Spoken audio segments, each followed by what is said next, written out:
yɛma mo akwaba ɛba Adom bedwam fitness segment here from Kofi Pepra aka Chibo aka you can do it. I said the other day no ya bro said the internet in ya from na me say me nya be ma gina me nche osre the best repa ini on wrong Jobeto your friend Jobeto mo amunim no say I am to near or to new ma no anointing you to be sunny. I'm very honored to be your presence. Thank you for having me. Yes, I know. Yeah, we sell to my energy on my sa. I'm be a hand. And per se, I don't know exercise, brother. Are you ready? You be able to. I said, yeah, and maybe I start here. I test your fitness level. And you per se, who said, yeah, geometry and cardio condition, and in a muscle structure condition, so. The person or jumping jacks. Yes, some other kakra. See, how many jumping jacks will beating in 1 minute. Jumping jacks is simple, it's just this. That is it.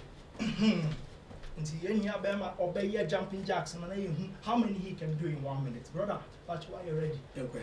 You should be able to. Ready? Ooh.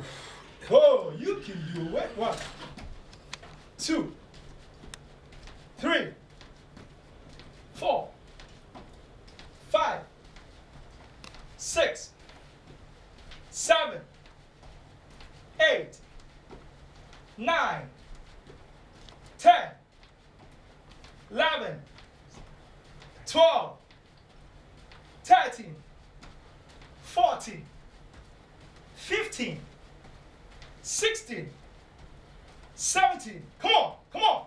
18. You can do it. 19, you can do it. 20, you can do it.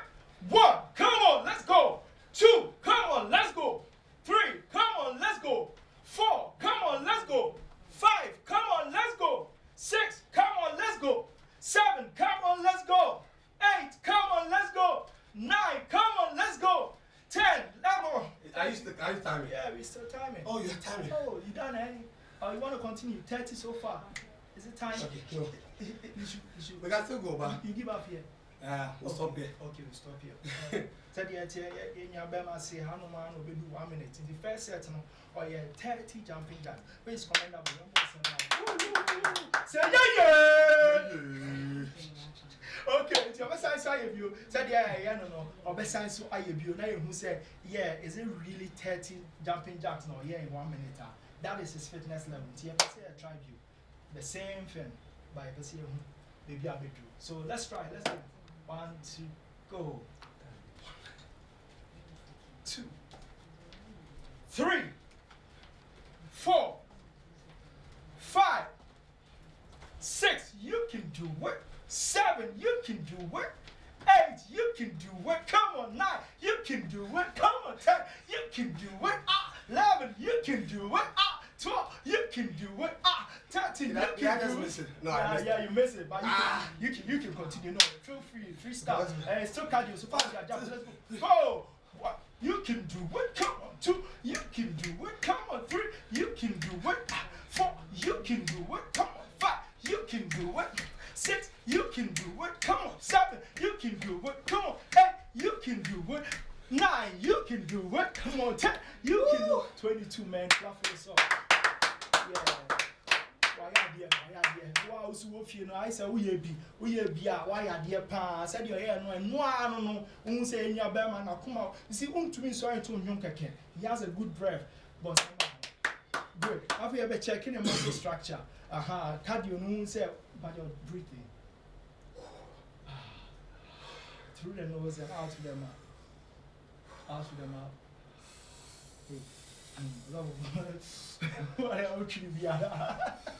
Okay, so you ready? You wanna try? You wanna push ups? Okay. Okay. So, and body and I tell them say I know I need. If you tell them say body and over cross so now which. And by any other geometry they are no bad. It's yes, Ben my dear. Timo more fear now, we am bound, what do you so easy. But and bear magnet the mobile lifting on that. Shoulder no. So we bear all shoulders. Pair. Shoulders pair. Good. God bless you. So then you go like that. All the way down. Yes, please. And you look forward. So your chest got to touch the floor. And then up. Ready? Try it. Okay. Good. Look forward. Showing him. Showing him. Okay. Now I'm going to showing him. No, showing him. Okay. No problem. What's up? Because we just did the, you know. Yeah, but I use the same my sister formula now. Okay, so yeah. Oh, they don't know. I don't mad, you know. I say mad. Say you can do it. You can do it. Mommy two. Come on. 1, come on. 2, hey, 3, say yeah. Better. Wait, mama. Okay, so you want home crack? Easy, wobble. Say wobble. Finish some match with P. Hey, where do you want crack now? Oh yeah. I feel better inside another one. Yeah. And you are home. So you're ready, I can show you. All right, ready. So let me do it first. Mommy, me here first. Yeah. Onyamia yebio. Nyamia yebio. Nyamini wediniye. Onyamini ye na diniye. Ye de nyamia se. Ne hweso pane ne bambo binti. Ena wo. Oti ase nti sade a chenwo ade obedie de. Eno de mane nyo problem kra. De obedie. Enti na ade a chenwo no. Nti se na ade a chenwo a. Ma wani nye ne didane mu ahurusi efi so obi enya waye. Obi yede oxygen na esine so a ohome udie wantua wonto onye ho hwe eye free enso no yede ase de manyame a ne yenwinwi ho ododo nyame ase wate one waye ewo abrabom eno so ena maame kira diamond omanhene kwabna sante ene me afia mankwa tamaklo ye fe no so amo ache amo akwaba ede wo aba bedwam dwumadie a edwoada dikosi ne fiada ahomache nonum empamu yetena se na yede ebramo enti yemamu nyina achen yemamu nyina kwaba yedamu ase baby omde ya bedro no eyemo a Adom TV ne namu a na yemu nti a mohwe na moka kire mu nuamo mo hwenti ene yedu baby yedui enuanom bemamu akwaba bibia boko de obi bibia kama se baka cho se ene mi manager ne se me wa infi du mi ensani ndu a o no 3 ne 4 obi ni moni ena mko ye mfu soko ka se mu ekosi senso no bi di aba 22 years 50 years. 50 years in your okay. Oh yes, Pastor Ewu. On any 50. I'm saying, hey, what's them 50 years? Hey, now why you crossing fear? Medu asase so me say wow, already me nu. So that's it. Over 13, so why? Yeah, Bakubi. The pillar continues to be a Inzimani bad. Mamichi. Ifiba. Na difference na say we have difference. Well, no problem babu. Say no more PF one benyina. I'm about there. A quick one. Mama yenhwe nyoma miensa we nka han say authorities na dwene mra pogas anymore. Mo for can she first like that say infa first marketing anymore. There be pogas who say odoko kwan nche hono. Isu bi tawa e bon papa wo say ata obe na otwe ni isu. Enam pogas anymore kwan obetimi afa so. Afensu ya kwan so esum dodo. Esum wo ya kwan so. Street lights na ye de ba kwan so. Bi say oh ya kwan ya eni wo kwan so the street light. Omo so am kwan so omo for street lights so mbra no so a. Ati say bobo. Ani so. Ya ma me no so omo di dwa okwan chen assembly chinisa ase nwene wo say e so omo tweba especially say ye call election no so e bi wo kwan nim complete omo ntwema akiri kakra ye nka say impam omo fio space go akiri ho a obetimi ana assembly betimi design bibi ama omo tima ko omo jikaka afenso emoso ne eyi na eyi and highway nchen no enye atoye saa ka timi ekonu fa nipa nim esa ne manema no. Fa we can on street or block account. So highway in tempo de but street be o higher block no be the birthday no be your party no be your yin to na mo a obedu ho na sell something to cover baby from Okay. Nti ni nyina nkamfa no. Onyame de enenso a che 48 days mo na to see ekotim aba no. 48 and 46. 48. 48 days more. And no so that was can man pay na o sa premium. Okasa pi. Yes. E be di san komo no. Okasa na me wo say aban otiso so asha ase de aho emuaye ebre no kama vice de ode be man pe ode ne enti ora mahama akom enti vice be chire mu ya akom ni chire wow akom ni chire enti mahama be kom ye ana ba obi ade chire mu no ba yes wow ana no me hu say wan so ti joy news TV wana ti joy news mami oni Elizabeth na Eche na ka na de wura fina na. Okay. Matias. Okay. Pro. Oni Daniel Das. Joy Prime. All the tum pam. Yeah, juma na no mo ye. The COVID that you say, o ma abato na ben ba ye hu. Anti any course da nyame ase. Na did I see this girl like no one more cause still COVID is real? Oh yes. Not. Oh yeah. Mo za na de onye bia na onye bi nti se se o isolating who ni fie ho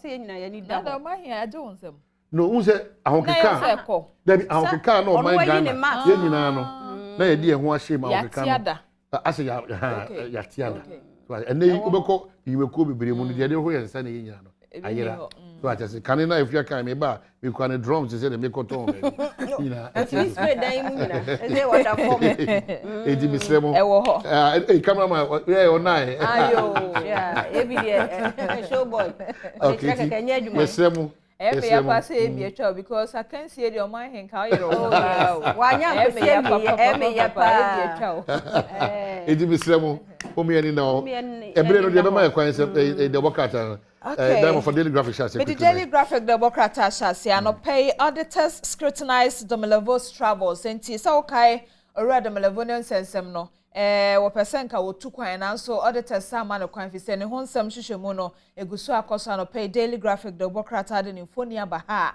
obon ho amane ba konso wostro ha ye mpanifu akase mienu e wo manyim mampani adodanko akufo adomfoni e wo benkum so na kane mampani John Dramani Muhammad enso ne nifa so ebe ho o se race to Jubilee House EC class 12 akufo adom Mahama in rematch enti no so ho asem no akanafo no aduanan wotwe 48 days na kokromoti power e ba be ye adwuma no pay we ye graphic de won anim ha no bia Ghanaian Times the Bokrata no ne dia wode ba ye ni obaso no mami Jemensani EC boss wono so ni newsman so mfa ni agro e bonanim berebia nyame hirawo se u to esapa na EC's declaration for December polls no President Akufo-Addo Mahama 10 others declared 5 aspirants disqualified others referred to police and a critical bi mu de se kana sichi bi bem to mo ye do makọ police kura na wa nya mampani so ya sa kire waka ho e problem enti said ya no news adom kase ye de mamo no ene no akua don konye no onamu okokura na afei sa abrantie su kono ma no a wone professor Bennett ni fie no ono a confess ye se oka ho bi ne ekum prof no ono so obi nim ya che no kotum ono so afirimu nti eno ano no James Nana Womba the late suspect in Infoni in the Boanimu Hano Sanete. And an editor, 4 others win GJA awards. So, pay 13 at the Bokrata Ghanaian Times, Ediaba. And Ghanaian Times of Hong Kong, so, and I renew multimedia and show Adom TV, join news from near dear Yansunyame Aduma Memenda. The work was a show Ediaba. Cope 3, and also a summer waha a year husband struggles wife. 30 to death. Na so we na yere kura wa koye no ho ade o man hene na 13 years no. Akatena se na mo so mo need adai. Na se wo ware obi a wo wi anu ada na otamfo. Oba wa tisika koye no ho ade watimi eku no. Ede adai. Ya mama nye sa. Ede odo na tu ani so a my dear pack ne ko. Enkum obi ba. Obi di hia watete na be enye sa ade na enye. Ghanaian time ne de a wo no de ba no pay. Eno no. And somehow the new crusading guidance to the Asam Krona and also the NAMSE election 2020 EC disqualifies 5 presidential aspirants and now to Honsa Montima Mijay Mensa Nifuni Edahanum say Nabakonso House Coco Rose audit report part 1 of executive summary. And pay so unya the new crusading guide na katafa toso ensia ne nso no wo beti ase ye kokoro rose no ho ensensem. Na ba konso wa ha ose no mo osabu abe the 4th is legitimate pram's two father NHSC rules nti and also ho asem e wa hanum say East MCE honored as best MCE for 2019. Ti said the abona baso nyame adomo a eda memene dan so afia mankwata maklo kwadwa mensa brampa kwame anum ABY womon so ebedi abasobode ni bi Maya de mo ne adwuma nyame hira mo so team no na aye aha nyame hira obi an mo amohwe no nyamo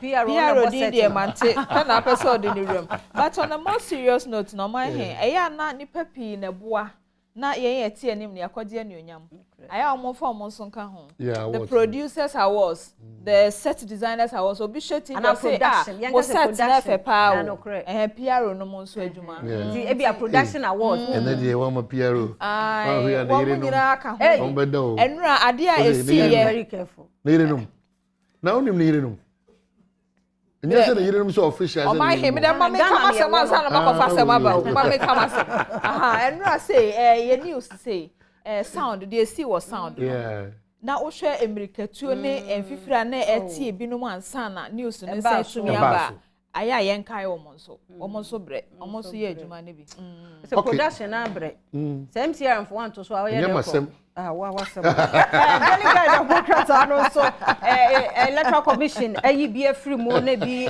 call for December 7th no and also dey aba na yankasa ye nua be ma ye kunu ye wofa ya de nyina ekọ Constant Hayford ipa bi je ni free mo no ye say MPP man was target for murder.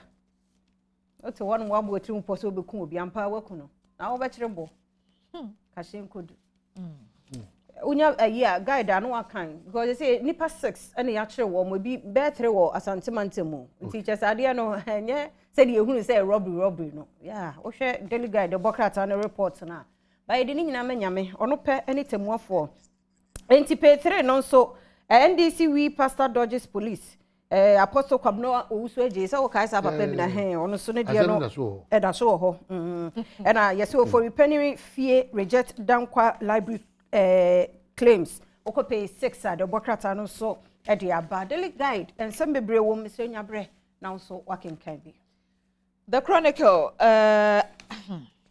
emsasem ne ya yampa Paul Oforia NDC parliamentary candidate for Aguna West arrested NDC PC confesses issuing check to Swedro suspect.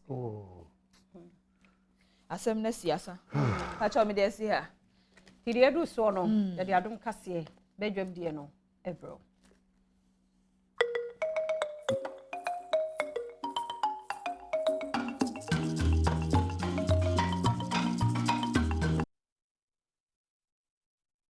No see about this mama me mamu nyina ache me mo akwa abado Badwam TV bedwam kase so ne bena no pay samuasie na braso some de bro Badwam TV kase ensam no ne obeti bi ni NDC parliamentary candidate wa Aguna West wa akwa akodi aposifo ensam yede mu ensam no ebebremo electoral commission say enipa dumienu ene sefata se presidential race no wom so be prebie wo afi abato eda yanimo no yede mu nsam ebeba na fe ya kodua nkwanta taxi drivers e dey distress to aban anim se womo ewo kwan obefa so na ahyen wom benya bie na ye won mankasa dia weni nsam bi na no pay me de bro Badwam TV bedwam kase Facebook/Badwam TV ye wo ho o like comment na wo share meni beje wo ho ano pay mo somfo afia amankwa tamaklo yenya bre ne yentie se de nsam no enchemu ankasa etie NDC parliamentary candidate awojinem ewa Aguna West Paul Ofori Amoa sese make say wo aposifo ekokomu sese wo boa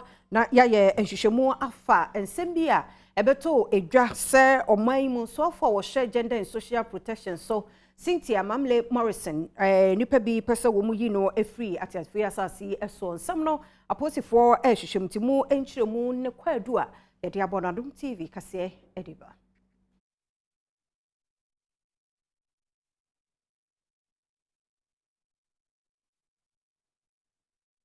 echi nipa nine na nipa nine no enhwehwemu ekoso nemo anopei a year 19th of October 2020.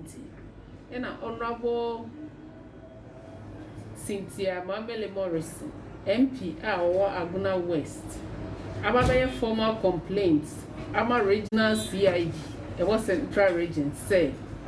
A man 9 year, a chair or more, a hotel, one more, sweat. Now, or more, a boabo, and I feel so young and TSA or more by Abiku. Say complainant statement, ya J. Madam Cynthia Ho, and I feel so investigations air course. And pay ya so a yenipan na ya chiwon hotel hono police are remanded into police the on-call courts. Na court are remanded into police custody. Na court ya di call ye second court 1 e Cape Coast. Na a year of a new alternative ye Mrs. Dorinda Smith Atta. Na court I shall say Yamphone see that Yamphone 30th of October 2020. Afe charge ye investigation for Nipa 9 on say preparation to commit crime to wait murder and afe carrying offensive weapon. Na a year parliamentary candidate a friend of Mr. Paul Ofuri Amwa also Aguna West. And the anopay a Central Regional CID etonsa a friend na waba ama also ya trot na no assem on caution na a caution on abatements to crime to wait murder na minimum kasa idea or boa police na yaye nhwehwemu a owo yen afen so check mienu a ye search ewo hotel rooms hona ye picky so parliamentary candidate Mr. Amwa editum set sa check no ne check nti ehwehwemu ekoso yesre amanfo nyina say obi biara wo information bi efa sa case yi ho no ma onfa nko social media na mo on train police. Yatwa kasia no so na electoral commission penifo se enipa num bia no wo mo pese wo mo prema mpani de bia afia bato mo no wo mo entumi enko enema bia enko yenti yi won mo de afrim na wo nyina ye enipa du enso wi akire mu du mienu pe ena wo betimi aprema mpani de bia afia bato ma me je mensan e chairperson electoral commission some of the two dwa no eni Mr. Alfred Kwame Asiedu Walker. The IT team found that there were no issues with the voter ID cards submitted where he was concerned and where his supporters were concerned. The second candidate who presented his nomination forms was His Excellency President Nana Addo Dankwa Akufo-Addo. The IT team observed that there were no IT issues with his nomination forms. With the technical issues, the team noted that the candidate satisfied all requirements, and they concluded that the candidate is responsive to all the nomination requirements and therefore cleared to contest the 2020 presidential election. The third candidate to present his nomination forms was Mr. Christian Kwabena Andrews. The fourth candidate to present her nomination forms was Ms. Bridget Aikosua Jibonuku. The fifth person to contest to present their nomination papers was former President John Dramani Mahama.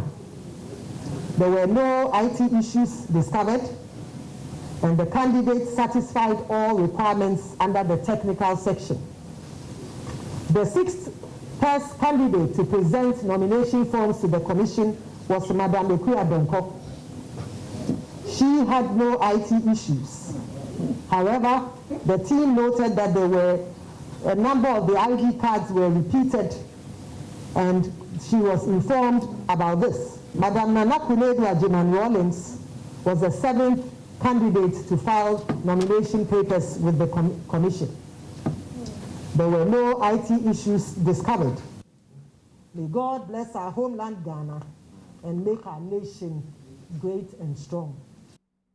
Adom TV Badwam Kasia na Augusto Oshani eto so akonsem foforo mo na chairman Dema MPP Taxi Drivers Union a Ewodua Nkwanta Lorry Station George Owusu Kwafo Ejina Association na Emudia District to aban nanim sankebe ya tasi adobafo ye Ewodua Nkwanta womo ahyen taxi ni bi sebe ya won so ebetimi aba ya womo dia womo atwi nkrofo dia bre a womo enya mfaso bia nti wosre aban no ne hihye mu no onka adobafo oni Adom TV kase eto aso ma nana ka se obe no obe waye ayama na boroso nti adenti na ye nto an so ampanyifo se amfo na che nto aso aye bi da ho a ye nkonkofa gabi da bi ebeye da bi sabe obi ba obasesa no bebre nesis training allowance o twemu training allowance o betwemu enti ma hiafo ma no na omu ntimi nko nesin training na omu ntimi nko teacher training na edne na naso ba sesi ano napco sector ya drop de ya wie school ya mu ya koyese se ya wie but no ma binti ene bia ya ntimi ade anto aso ye nua bi mo wie SS mo wie university level no omu ntimi anto aso esane say adwuma ni ho but nana bai wa credit be napco me gidi se time motorbikes ya me dia bai ani pick up we betima aboa ama chama ne mpanifo atu anamo ama ya campaign no ama yewura kufado enso atimi awele na ye parliamentary candidate so awele se onya driver for no maka mo ho abom ede omo adaje omo petrol ene omo resources eye campaign na kire se akufado nsempa no mate ase Toswe na omanfo a womo ewo nkrotuo bedum ewo Bumbrugu na Mpanduri constituency wo North East mantam no mu no ene womo so aye yehye kakra twompanifo aduansi so saniema bi abo amakroko animo womo ni bi tese bi ayaresa bi akwanpa sabi ne ajanan bianom ne ade nkrotuo ahododo no enya de se womo ewo bie abanya ba womo akọ ebiti so womo hunu hwe nti mpanifo enhwemo womo ma wonsupa ene niema eboa ama asetena mu yiedie wo nkromo Adom TV de munsem to aso eba Linging, Bimbago South and Bimbago North have been neglected, making it difficult for even a bicycle rider to use it. In addition to that, the only junior high school, which is Mayin DAJS, located in Bimbago South, which was established in 2012, still have no classroom for learners to sit down and learn. Mr. Chairman, it was community members' own effort that they were able to put up 6 classrooms for the learners. But due to the heavy downpour every rainy season, all the 6 classrooms, as we talk now, has fallen to the ground level. Again, electricity is vital as long as life is concerned. But the people of Bimbago South have no access to electricity. Due to this political injustice, we hereby entreating all the members of Bimbago South traditional area and its surrounding villages that enough is enough. We shall not take part in the coming general election on 7th December 2020.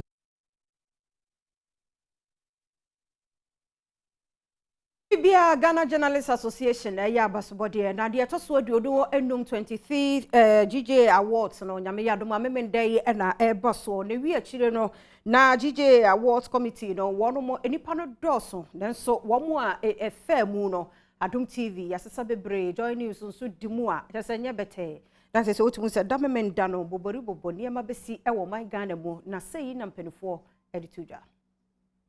This year, the GJ Secretariat received 625 and 75 entries in hard and online, respectively. The list of the competitive awardees is as follows. Seth Bokpe, graphic. Rebecca Akwe, graphic. Peggy Amadonko, GTV. David Ando, My Joy Online. Gabriel Kwame Anum, Adom TV. Mohammed Fugu, graphic. Efiamankwa Tamaklu, Adom TV. Kingsley Komla, Adom, Joy News. Albert Sorry, Joy News. Nancy Ajiradozi, Joy News. Samuel Alfred Amo, Adom TV. Prince Apia, Joy News. Wajo Mensa Abrampa, Adom TV. Emefa Apple, Joy News. Ekria Boachiwa Yadom, GTV, Joy News, UTV, GH1, Atinka TV, Adom TV.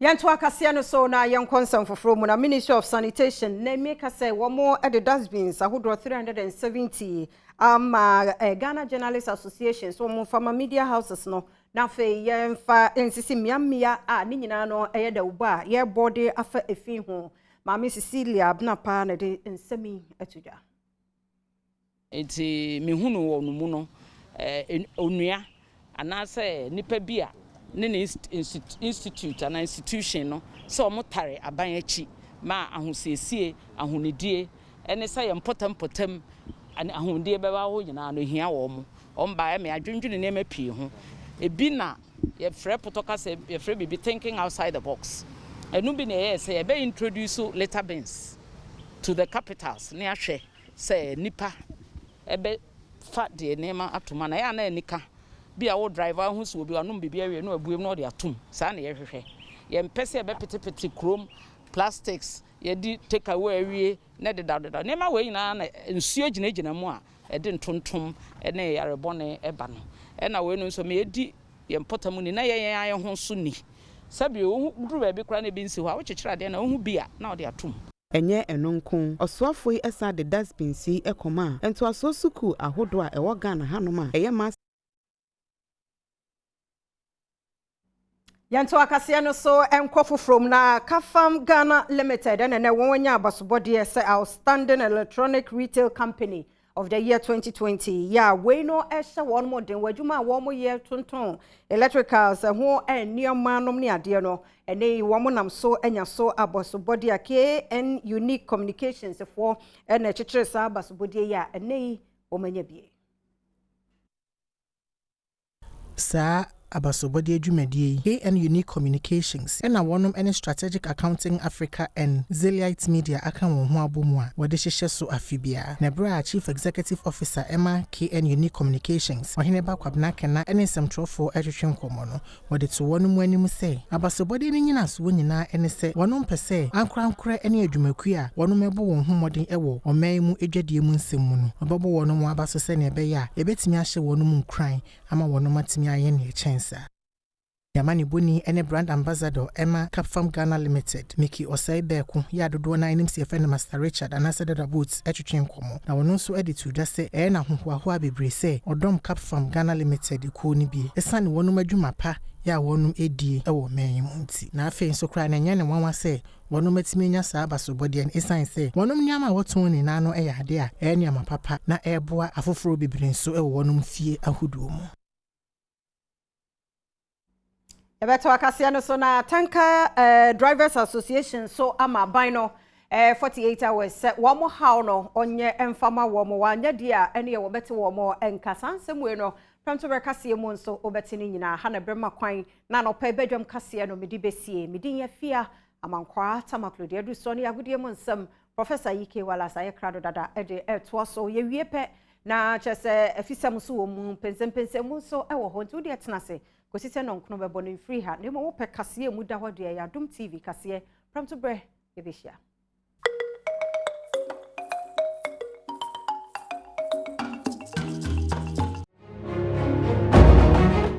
After minting tom Ghana and Komo Dia, Naja Saudi Echrimu 2023 Olympic Games na Zentem Ghana buying and then paying food fence and Konakra na Amaton Sunday paying food business Abio Kono, the local organizing committee members of Meshabwa, Emaniama Etiaku Diamasa, All African Games, a GCS no na a 50,000 capacity sports stadium and are buying and paying 4% Womusi. Na Ekika Nichemu, Eddie ni Echrimu elbow tema shares no now Timusampa as a CBN Shedan now say Edibesi Esa a stadium.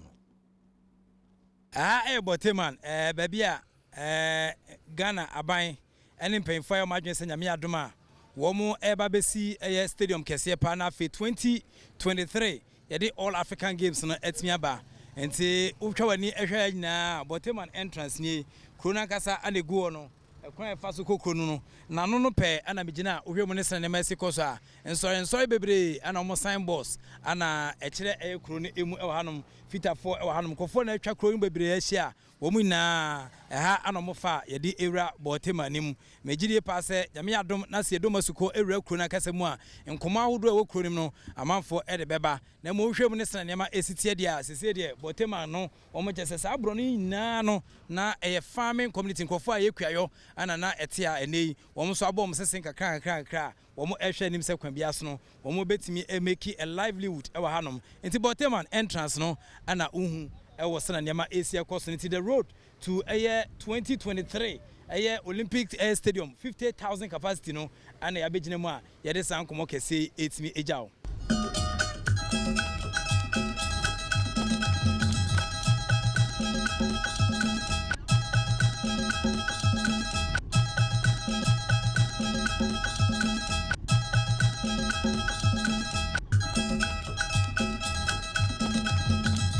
Yabe PML Boteman babia Ghana mampanyame aso ate se we asase ato a enche bia no yebesi Olympic Stadium na All African Games 2023 yede bepem so no na irere kronuma bepima na ohene proper a oha no ana yani na bedidi nkomo kakra na yehwese betimi ne nankasa kasa na fi wa chechire se na eye krom ha asetan esiti asasi ehwa bakosem te sen Boteman asase no ehwa bako e wo ho ni se menua penny your friend ni bongma otum oni ni Boteman hini ewa ha nti ha issue no aban ba na yedi sa assassin man no for Olympics we no na former ulomo any ahemfo no enom de man nti om de man echi no about 209 enom de assassin man nti expect say actress no won be ba be bibi wo ho Sinabe say a week ago ni eti say president ananso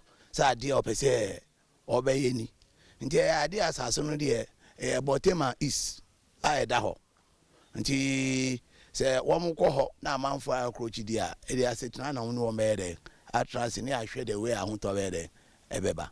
Okay. Say time na mote se mampanya na so say asase no o ade o msato so. Yeah, about 2 weeks ago. About 2 weeks ago na omampeni na nso e. Okay. Say ade opese oye woni. Na ade a ye de ama o nso o mudin da so dada. Okay.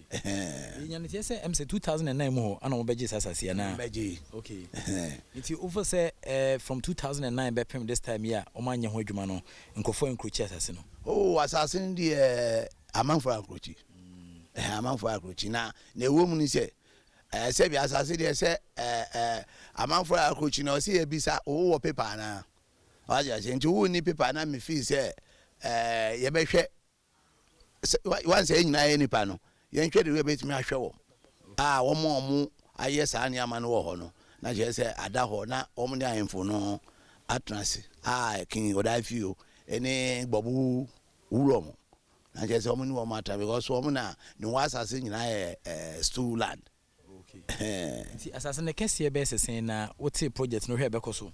Oh, project in there was a cost because a cost of a bois Boteman any other village, you know, Santo.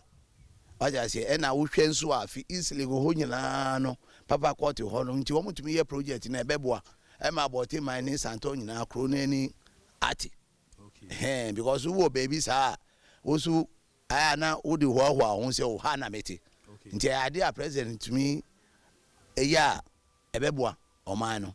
nti emse ne ne hu se Santoni Botema omu na anuanom na asase a empanyifo a omo hwe asase so no abekire na no ne gina so yi na asase wura ewa ha yebisa no se asase e din asase we Santofo asase ohinifo omo asase na we any asase a matwade ama aban no we aban manikrofo bai no be hwe na omo si omo pe 15 acres na ye de betro mo a season almost 3 months na omo kan bi na say na hu say TDs for omo aberem no mo nton ma individual asa na be stop omo nti asase we omo beje some de be dey important omo de be hospital season na omo kan bi nti hospital asase ne 15 acres no almost 15 acres no omo de be hospital okay nti ne omo de be stadium de wen ane de sa asase de omaton TDs for aton sa asase ne there time na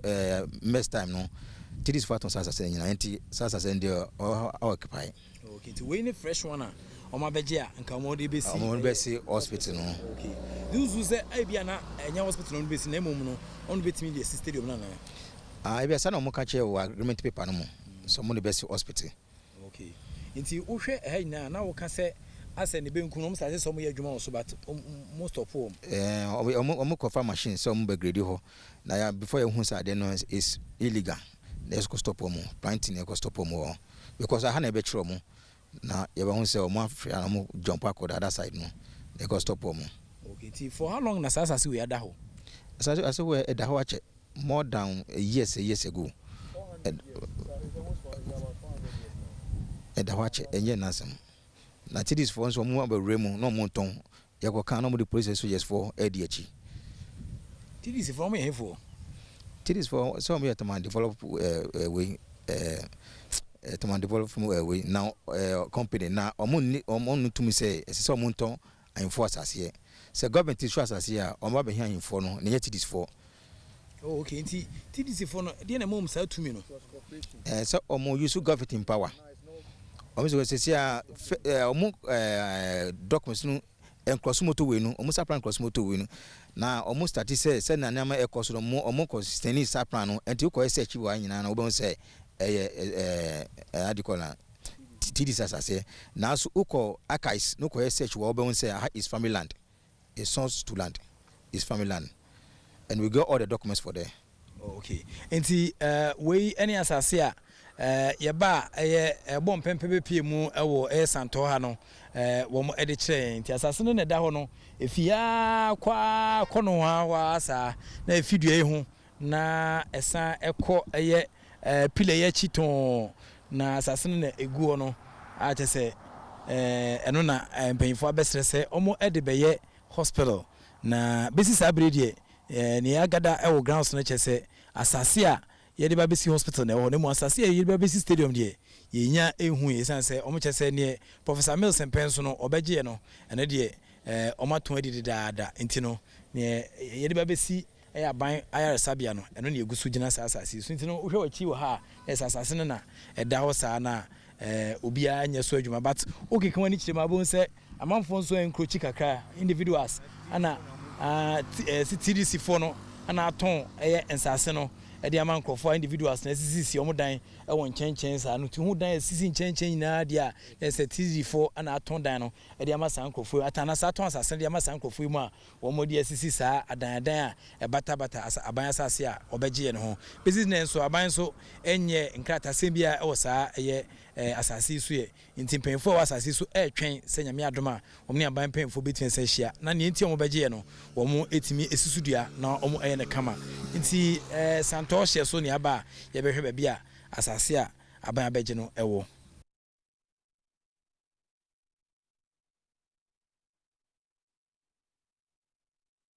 nti 2023 All African Games Ghana hwenim se nyame adoma ebetua GSS so no okeka wani kirem ekopiem e Santo ene Botema hye so a otimi asase bia ni ho 2009 ana Ghana mapenda da Professor Mills may so rest in peace okoje asase tami edisi ono me no ka say de amanfo atwa asase na didida asase a ho sisi a omo chese 3 months ago ana aban beje ye no ese odiba besi hospital na okopiem krom a ahometesem kese pa ana eno so etian Santo famwe running story nyame adoma be sa de nkomo no etua sa abre wo hia me wasempa fm a nkomo no bebre wo ha ne revelations bebre wo ha ye be sa e de abre wo hia no so ma me se kuma se ken fight afo so egu so e kon se be betia saboa na afie ye league na se nema etua kwedi mom Alhaji Abdul Karim Gusa say COVID-19 hwe mu ne se ne Mexico so a em se next week mo ton and the better test e de many players no. Because of the financial difficulty, I spoke with one of the doctors in the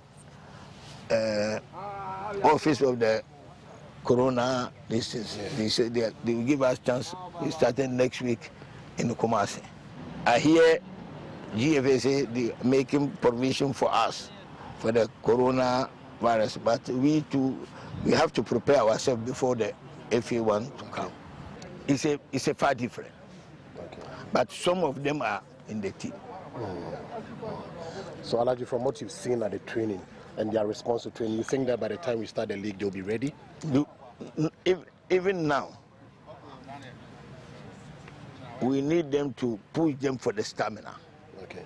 That's the report from the coach. Because of that, I told them no anyone should recommend any player again. Okay. The coach told me. He said only me. I said me, I don't have any players, but me, if anyone call me, I have good player, I will tell him, come, coach, to see him. Because if I rejected the person, if he get the good one, he won't bring it to me. Yes, sir. That is Kim Faisal. Haji Abdul Karim Gusa ay founder, bankroller and owner of Kumasi Ken Faisal say face abri kodie omusu ye training aka players ne stamina kakra bi keke a omo stamina no adwuma nyame adom na sa league na e koso ambabo no rado emo sisi apade obi recommend player mana on pam nipa no on pu player no so obeje no say be adan ko be nipa nya player na so sombo a obetua sade abre no we yin nkoma Alhaji Abdul Karim Gusa ono so ede eba hazofofo so COVID-19 test be sabri omonye na dapotin hazofofo be ye no Sedjuma Nuchu ewo ekirasem Efiti bra eja aboboku ahodo yi so omunya ahobo amfantwen league kese a eba so o my Ghana mu ha no ya hye player bia se wonkohwe ni mogam na se ade ekodiego corona yi ebi nchewa wato aso atentene wapom ebesi nei house folk boboku no omfo mu ni nchira ya sabia nkohwe mu mogamu a ehitafo no etwadwo na so players ahodo mu di agro ede maboboku ni se omumohu omugusu omo trintrin omapom na se ebie kwanto se league na hyase omunkodi agro a omagipene akwakosi akan ano odene ede ababo boboku yi and scare even though I was saying, you know, me jidizia ye penny for no e won hihye very soon ye be test no na resume your training sections now. 6 weeks no more can I believe say it's for all the clubs. E be anko NGOB ye nyina na nya 6 weeks 90 we year training no adequately me sure say it will even be more than enough for you. Nti yazo fufu akache so ne aba no no nyame adoma ebesa di akiri na afehwese na ne masiti ehonum baby jet asamojan obakono no the number 3 man ono na enkan no na oye captain for the senior national soccer team Blasters of Ghana ya egi dibre no ana di general captain e pe ne so na oji general captain no se bi sabiri en fa sa dibre ne fa mo bia nti obo ho ban ahwenim se nyame adoma obekọ so ay general captain a tense erade be na dom. Once I got to call, my count was a club at Damakumasu. Yeah. My count was a club I made before. I'll call it a day. It's Sisiana, me wo Fiena mini club. No. Yeah, there were speculations. Me be crap go for frame and catch me. Ni ma say o kotoko deal ye wi ni sane, but as a professional footballer, no ye deal sir. Se maka se me pese me bo club we are. At least, you know, we have to go through processes. Yeah. Because I'm still a professional football player. Yeah. So, sometimes, you know, I don't want people to downgrade the Ghanaian league. Yeah. What I say? Yeah, sometimes people even get it wrong. Say, Obi bo league waha, no kwa blue chip, I never friendly professional. Oh, free Ghana now akono, you're friendly professional. But omu who say professional league ne bono kuma. Ghana league na ye bono, a professional league. Yeah. What I say, Ubo Premier League, a professional. What started a professional, but you're not wrong. Say Ubo outside in Kwana a professional. Sometimes you go for getting it wrong. Getting out, so much be a professional. Although Maka say a team, my childhood team, me bono. Means to me a professional player. So Bibiano, we have to go through the processes. And they say, oh sorry, Anna. okobo ntino idea say me wo ntino when they are ready and as I say we have to go on a professional basis. Everything have to be set. This is any oko signing contract bibia ekona na won say this for see you and penny for them free more $500,000 $400,000 bia na nem no CEO new CEO na amponsa madam for pa yeah no no sign me partner like we've been it's a very good man I say very good guy. Okay. He knows the game onim bibia football we kasa behind the scene. Yeah, been in the kasa even we don't even talk about football. Because of the relationship I have with him, no. What I say. But you can't on a brief. Charlie, see. Same. Enti kotokono dey na eko. Why you ready? We bo. So, mo ya enti as a conversation mo makasa e bia wo. Mo ya mo niam ye dia asem wo ho. Okay. What you say? But that's in your boss kasem and I say see because enti e bia wo say na obeje o de mu fa say bra and I see it was just brief BB. Okay. And you say and it's not on paper. What you say? Because who your contractor a club no the official documents ba na bia wo maka enti bibia ye we are then you can send it to the public. It's not a brief bibia conversation. Charlie then I go mo bo am ho de Charlie say you know ko na adechi ana ebia wo edabonti say we see that is not professional. Very well. But why you ready as of now say omuye ya obeja bibia now start trainer wa join kotoko. Yeah, say so omuye bibia yina bibia to suit the player, to suit the club, what the club is gonna benefit, what the player is gonna benefit. Now, for what the fans, when say BBI, also BBI suit will be answer. The deal will go through. You're sorry, Kenya deal. The baby at Samojan and Otene can general captain and I didn't come away just say, Kodokon say, only Nana Ponsa didn't come over Chilean Koma.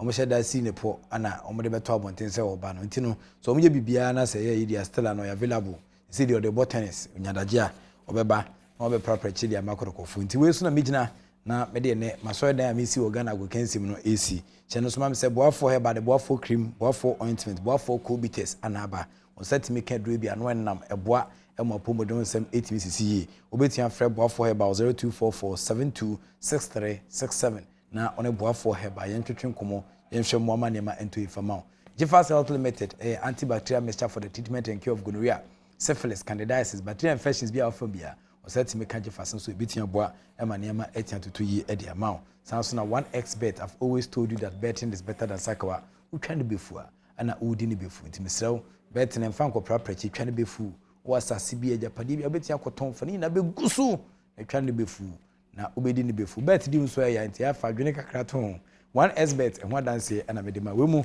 and sponsors ne tutu to ne twetwe twena no penso mo ta chiri boy e ma e dia wo kansi mu sempa saka etimejao within the Enoch Kwesi Walanyo Wallace akudi catch back open am of course evidence based sports and t-shirt mejao right into any man when you can see you for being the Sony fan co be being the so the act of being a good guest is to not to say goodbye.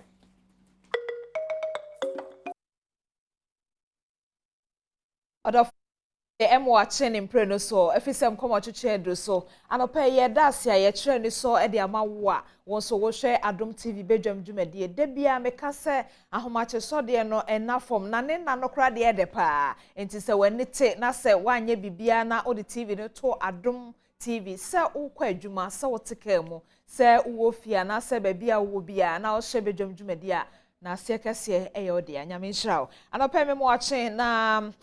Badwam kasi afiama kwata maklo e de asum wawie prof so de agokansie monsam no asum afei efisem komotwetwe e na edruso ye bwawra ye fiefiem na ye bisa se efie tesen eno na efisem komotwetwe no ne bota ye kame ho na ye fa na ase emma Franco Trading Enterprise we say wanda roma say phone papa laptop papa ene niam bi etete sa ne de ayefo aye sanso eye papa na woni adaje nso ababia wo bia wo mo ankasa e de bro momo no wo moje ntu de atua natural wo mo location no wo de be bro pepepe jai kwan ho de no sister wo nhwe we bra wo nhwe we obi be ye wade ko Franco ho na wonsa enka TV papa ene phone papa na je wo numbers ye ne frɛ wo chemu bia wo pe bia 0302225651 0302225651 and 0546133188 0546133188 Dominion Herbal Powder se me mo amane se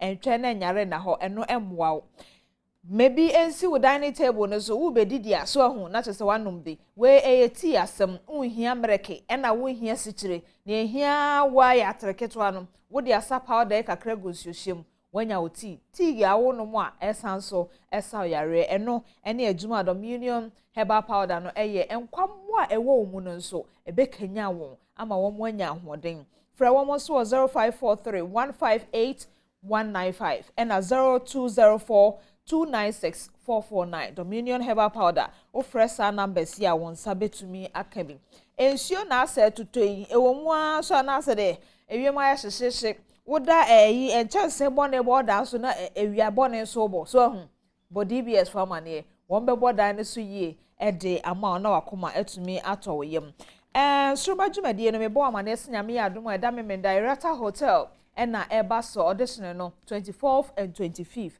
eti fa oba no ko ho me da ne kwasiada na empanifo enso ne hwe ebia na afi oba no na be ye hema no anase obeye ohene no ewo Sruba Jumadi ne so kai na hye ne so se Accra audition no eye Irata Hotel eho na Jumadi no beba so shia sister Sandy be a guy ne dom akwabo anum nyina wo hobi na won so oba no enhwe afa ye nkomo twetwe no yedru so Mr. Pada je kakra na menkenkan brofu mu ana afa ye ni ye nkomo no meka wo se sofodi why donko ewo maintain enti wotie brofu wi a obeboa yen na ye de abaye dem ye de baye dem wi na afa ye bubum ne acheche wo chefa wo mu anu afa na de aba obra so atiase because abrabo no obi asem tumi yesafo ade bi obi nso de brofu no nie I met him on a trip in Dubai.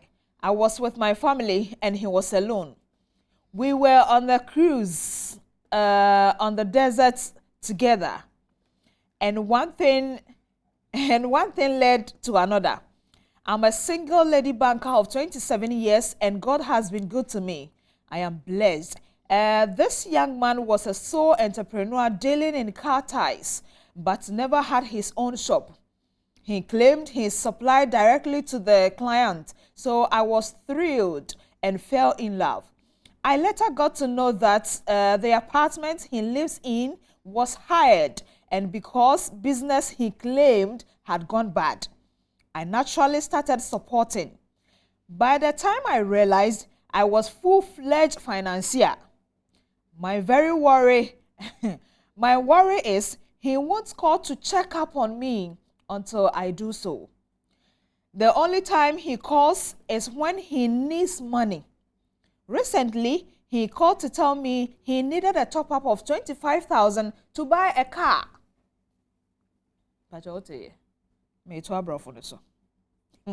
Though I want to give him, I am afraid. His demanding of money from me frightens me, and he never makes me know the concrete things he is doing. When I push, he flees and says I don't trust him. Though I really love him, I'm scared he may just be with me because of my cash. I love him. What do I do?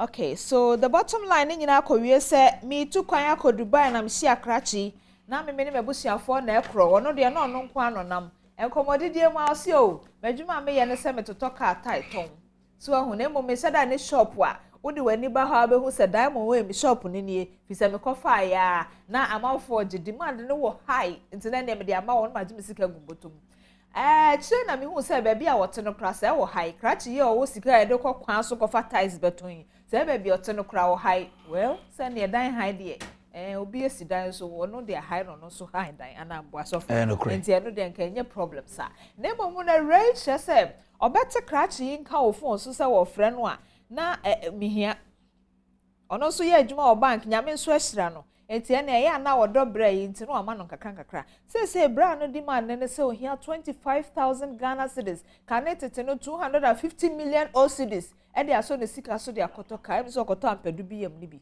because sika yen so asan hia 250 million cedis there ampedu bi yam no abi no akoto mi gidi enti wo se sika no de owo bread dey so ade ode ye ni na ni nye ho but odo no enti onye nde so odo nti o ma ne bi won ebedu ho ayo ma che ye nuaba e dey for ho to say onyanko adom na nso ya mi adom so me ho ye mama je wa ho ye je wa kode pacho ma che o asafo ma nyina nso ho ye ye da nyanko pa ase asafo ye nyina ye sempa ye sempa ye ye ntete mo ye chiche mu a na de ba ni say you don't fall in love and refuse to think bachai wodwa ya ma wa bi su ye adwuma me pesa be de sebe bebem na chi asem no wodɔ de ba de nonimu no ya ma wa dwene emu na ho ma wa dwene emu ye plain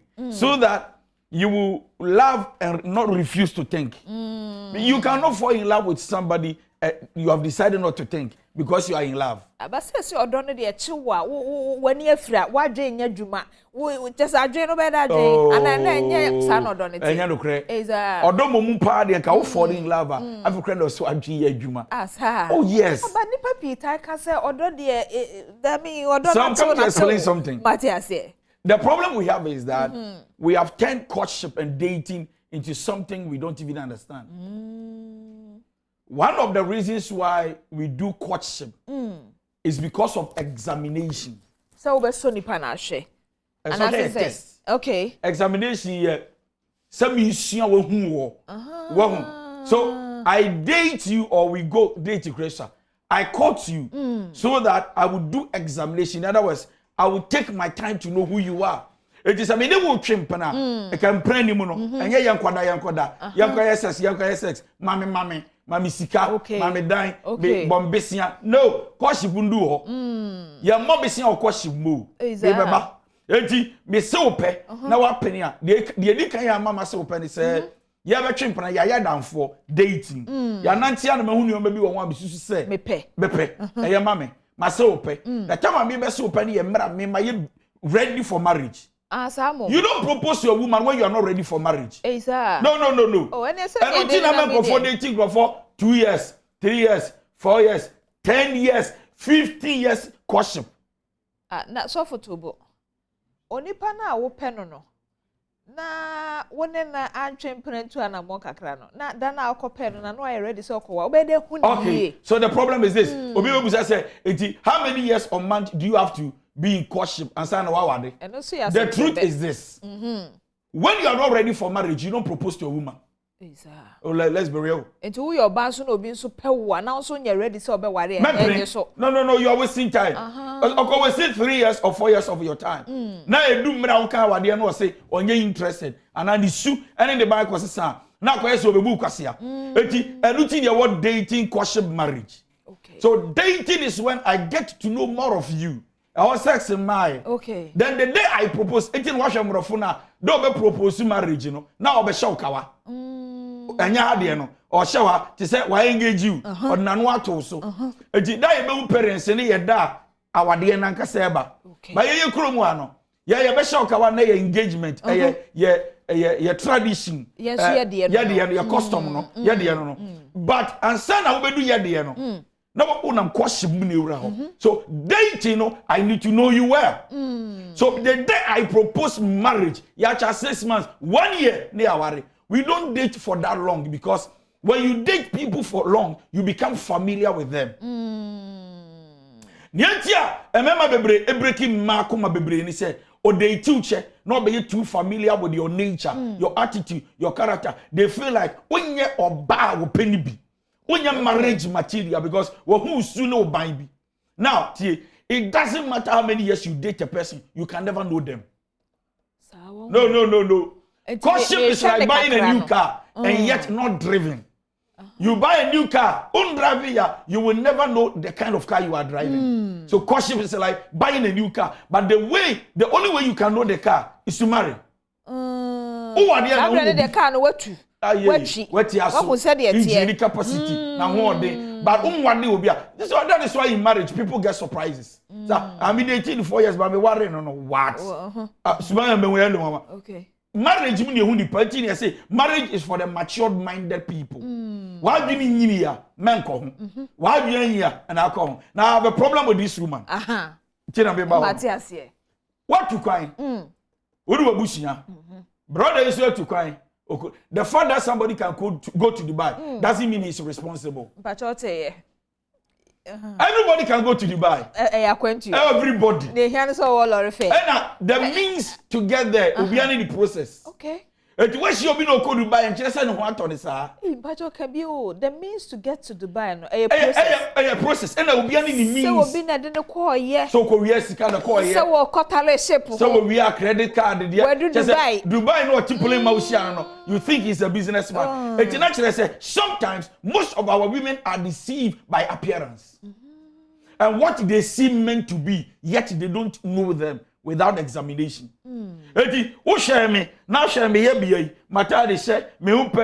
can be deceived to think that because you look at this story and you realize that the woman was she fell in love based on the appearance of the guy. Number one, on in the flight him. Naturally, say kweka sort on ties okay. You are deceived. Don't love people based on what they told you. Love people based on what you know about them. Okay. Do be what they own fan. Yeah, why wouldn't him? And not because what they need not somebody to. So I hate it when a friend tells a friend, "Michelle will be amawu." Nagani you good. Now what him say? You need to know people yourself because your heart cannot be entrusted into the hands of people who don't appreciate you. Okay. You understand? Okay. Sir, connection. Shall my madam forget you good? No. Baby. No. Baby, you don't know you good man. Who know you good man? Every time we remember me near now for. It's boys in the area. But me the sister Imanwa. Okay. To say something me my member mechi. If we share with Dubai and I blame you, hey, don't go there. You can be deceived. Appearance can be very deceptive. Number 2. More free Dubai about my son numbers. Mako osomunam amuko Dubai no gurus was a gurus omuni number yiri so ahwanim no mutwimo to pum then how sister how can a woman be attracted so cheaply into the hands of a man she doesn't know? Oh, there be so for so kind of so cheaply so they are tobuma ye kakra because anytime you fall in love for a man you don't know you are being cheap. And that's what be any mobi ansa no mo hia no madom ho abeya warefo aseme na okay and no mo ni mobi and no be bewrem when say obi a kind of love at first sight it's a cheap talk. You can meet somebody and love the person the same day, but you can meet somebody and have a crush on the person. A crush on anymore. Crush on who be a machine say Charlie no feel okay. Based on idea be a one. Okay. Okay. Oh, ba be ani na ni so ade hunu. Ade a wope, obeto kese, obeto flat, open kese, open flat, open fu table be, open pocket. Obia. It is how prepare de na wo hu ne dako no. Eno nye odo no. Isi aga na me yam shame, wo yam hyewa, na bibi wo no ho a intimidate you. Enye odo. Don't entertain yourself with love, likeness, attraction, and love. No, somebody can be very attractive to you, but don't know. Once you temper, now need we almost say we are bema. Now a lot of men will be witness. Now kin and this freedom. So Charlie, hey, Simon no. Okay. You must have a person with Jawa. Near read your benjamin said after you on pay phone calls. You understand what I'm coming from? Or send a text message. Now, when a man is in love with you, according to him, now catch it out say, Bombesia. How far do you know him to entrust him with money? A lot of women, a man baby, so what jam from Sikama, a man baby jai and Praxia or Sika. Because no, yeah. Of course, yeah. Yeah, being so a crash, who no say crash we and I feel in Kita who dear no sha. A kika called on our can was and it's a problem. Why do you fall in love by the words of a man? It's here for the set the custom who say or when the swadu who when your ties I will be semukin and no only jetri. Okay, see that. And it's swadu who no casa. And it's swadu who get the epidemic so much. Okay. So you can't just be wishing and be talking big when you've not done anything. A woman shouldn't trust such a man. Because on no cross you need stock of ties. Please, so why do you trust me? And I want children will be also in the customer or so why do you trust me? He only supply. said me ton ties. Ties in the cross sister and the new go who you. There be me what ton ties and I'm a supply, but me ni shop. How? On children in the customer be also the supply. Thank you. No be no say mami sika na the amano. Mami sika. What is it till now na sponsor? Na ti wa mani ti na kwai. Na ti wa somebody money 250 million. Now what me catch say I think I'm confused. Sister, oh yeah, John. Why can you be confused? By this time, I want to know kind of vicious kakraka. And I'm telling a lot of men are leading our women astray by Nuja. And Nuja, Charlie, Uja na benu huda chi ibenye jao. Ibenye jao. Any man who tells you I want to date you must be a man who is working. Okay. Unya juma, eya den na ubesi mepe. Na da be na be ware me. I believe in my future. I have a bright star. Ebi so keka say enye penatwe ana say boba ne be mana motu nya na ko wia ware. Eno so e. Eje ko wia ware am me start. One be break me heart. So most of the relationship does not end in marriage. Every relationship should be able to end in marriage. But the problem is that the perception you do money then you end in marriage. Okay. Okay, I have to say rain crachidi. Okay, yes. And I'm movie. Now the perception and perception order. Because we be on where I am. Okay. Now you jump no more and alpha. We know there we are some job. So it looks like some relationship where didn't enter into marriage. But the truth is that me and me man be butaya me de buy oba obema butaya nye. But who ni butaya me de buy? And who ni butaya me so we no butaya. The am you know you has a risk na you taking. Obi any butaya. But you see answer the be pay hono. There should be a purpose why we want to date. That is why when you are dating, you need to ask questions. Why do you want to date me? Why do you want to marry me? What have you seen at all? Are you going to be a good father? Ask questions. Right? Sister, you to ask questions. Or don't know, and many women are held in captive in love. What my cowdom? Jano, you know, a lot of people can send me messages like as a counselor. You're like, counselor, I'm John, but I don't make one of my back. Love matters. Occasionally, you know, yeah, if your destiny is so dear to you, and you know that you don't have enough time to waste time, you don't give your heart to cheap people. But can you treat my? So shebre hu hia. So shebre hu hia.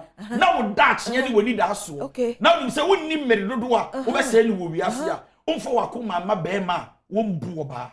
Okay, sisters, bacho me did say Martin asopem. Na sa asem say ye dane no so a eya sisters ne bi so fa bi nye brothers. We dey eye brother ne dey sister wo. Utie omonkomo na baby omo share ye no ne ade no. So say akwa to say brother na wo demand, okay. Which is not normal or relationship because naturally no kra no obema na de mo ba. Sa na ya dwen ye yen say. Yes, sa na wo say. Sa na say ye. Okay. It is a bema koye. But how dey can ye? And ye by force so say ye twempra be ye bema intimidate time scam wundi. And no sunche na so be ma be sex. Okay. What I say? Na me no be that about say responsibility no. Ye twempra ye pese ye hu ye ne wade. Enti member give me scan na me so me no wonder. Okay. Ye nto aso number 2. Okay. So no crabo me busa. Member give me scan na so me no anye dey. Say me no be that na aggressive. Ati sika man na ye ko wie na no. Of course, yes. Sir, it is a wonyi ne sika wa ne wonder. There be see yema. So whom kodima, you know how to behave well in a relationship. But who kodima anase when you fra. That's why etabem. The all ye be anya kra na you can't work out because if you say we japade akodi ni ho. But so for lady die said the ye da ko mu hia wo akwantuo mu no bibisa no. Obi ni obi anhia wo akwantuo but e bi adako bi. So who say ni bibi medi wo ha enamem. Obi wo ha da no an hwe nkodim no kra wada wi watwe wi eno so e. Eye be ma na na. O ma ni be ma ni nyina si da no an no kra. Fezi na. Na utumi je ma yan obo ofu. Ebi so timi ko wi aware no e wo bre kwan si da no akra no. Ma be ka bibi nchi. Mpacho ka che. Anytime you give sex to a man, the first day they met you, first day, pa na fa. Number 1, he keeps doubting you in his mind. I'm telling you, no man will ever trust a woman on it that's the same Luciano. The reason is that, are you cheap like that? Is it possible that another man will meet you and have sex with you like that? Who what is saying? Who what they? Also must say. But me know that yeah mema, yeah mema. Ono two yeah mema. Yeah never die ya genuine. Etina one. Who baby a trust in any jealousy war bema ho. Na agina ko en say senya minya o possible say senya wona before ye mema no almost to me fire sir. Of course. But entimi nkoba say asa ye fi ye but ye asem bisa entimi nkoba say da na me hia no na ade ye friend say odo ne sa atenka na da na ye kompem kodai but sesi a obetimi anya safo no bia wo mo ya warefo fiti sada na wo na tia be ya warefo. I'm telling you oma wadin but there's nothing we call trust between them. Sir. Oh yes. Bema no abrochi no ba no Ghana no mutinya kra Ghana emri bi oba ni be pia na bema ni be move bi a suspect ho na so munyina te hanso suspect still ukwaduma the first day I met you have sex with you no don't try it is a brothers sisters na ya mani ni se na ye de ama mani ndi time over the way okay okay and also your argument for because now no say na ampedu kan bibi sa say eto da bi nso na say counselor no ye kwa ye say unim no sani ade but adwuma na akoye wa ware na se na bema no ontumi ni nua ba ne soa ne sister ne oba e wo ne honye ne na akoye eno so wa anya ahwe ansa na wo kwa fe koduru ho no enye de wo pani bia pacho ma ye divert eno be da foforo ne mo ye ko ya anaka pesa Matias eno ya edensembe papa enti ide ye ka kosia ne se enfa atenka and no nipa na say me don't know because of the feelings and your love. Okay. So most of the time we misinterpret feelings and the love. What I say, baby, I say you don't know. Yeah, man, is special. I talk for men. Yeah, man, you come here and you say shed on your door. Tina, most of the men keep changing women. Okay. Because Okovian no say challenge your door. I say baby one attractive, but who we know. And you don't use feeling to conclude and say it is a love. You need to study the person, know him well, so that you end up saying wabebu mukwasia or the minimum by form. Sister dey kwasia bu ankasa. The gentleman is an opportunist. In fact, Bema no did not and so it is an alert message that most of our women, especially those who are doing well in life, bobra, we are young lady now bobra, boni now. Because I mean, Bema bet me than one for one, but so that paper so the Bema. Oh yes. What about now? Then you drew. Okay. But I know a kutano, film the kutano. I know the boss of Brosama anointed. You can't doubt. Okay. It looks so real. So study people, examine them, know them well before you entrust them with your hearts. Okay. And to bet me a study obia answer now be entrust no one kasa dream that trim gig no na so. Of course, na ye adwuma so. Okay. Na ye adwuma. Enye se so keke ye adwuma so. Okay, nti se sia ye hwe ye nua be enensam no ye fa no ba ko ba bia wo hia no. Mienu womonantie mu no onka hello how are you kra ajeso no oba no not ayesa miensa ono bema no obehu se wo frɛ na ohia so a odema no sesi o se ohia bi kra kotoka onipa no nso kra wo handan ye hu no store so okofa ties na ya odibegum but o se odo no one of the sign I actually say a man is tired of you he has given up on you it's a sign. When you text him a message, he doesn't reply. He's not interested. Okay. Number two, when you call him, he doesn't respond to your call. He responds when he wants. But maybe 2 days, 3 days, 4 days, a week. Nothing or send or back or call now or reply message. It's a sign that the person is tired. He's not interested. Okay. The last one is when you, the woman, you do more calls than the gentleman. Or the gentleman does more calls than the woman. These are signs. Actually, say depending on the chimpan and wabrel. Okay. When you see this sign, don't force yourself. You die. No, obi o honso anya ebia na nejumadi enti. Won said any breast about ba ko wo mre chen ba ko nti e ma ba ko ne course na the messages ni do so chen ba ko. And then I can say, if you are not ready for love, don't enter because love is a work. Okay. Relationship is a work. It comes with commitment. Okay. What I say, we are busy, be busy, but the enjoy your hunty. We try to squeeze our time so that we can communicate. Ya gere ya husi ebenya mre. Ni ya bon komo. So sometimes ya chimpre we are busy. But send you message anopa. We are busy. Ya bon komo ye nim ya hunti ye nim say wo ba this time we are adwuma. 12 na be call lunch. We reply message. Till the primary examination in komo bo. Okay. You understand? They do time open sex the hour mre. They do time message their name mre. Okay. No, you are fake. Pacho me dey say no pe wo sua de na asan so akai wo na no.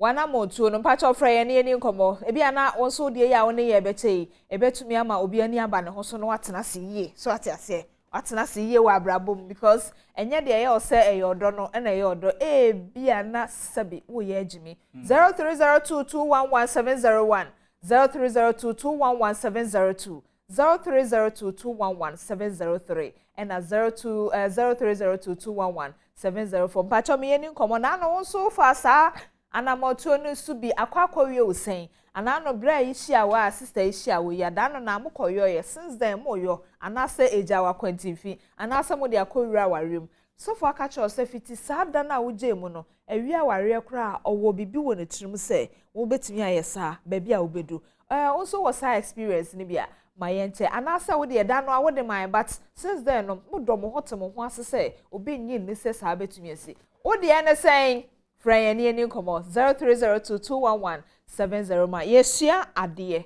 enti obi ankwankofo mu a obi nso nsua bibi nyede enfrim enti chane nso sa utahia obi wo even business class kra ebetimi a gift. Thank you. Enye ne sika na to ye. Thank you. Mwani na ho. So for boy komo I like that. Enti first class.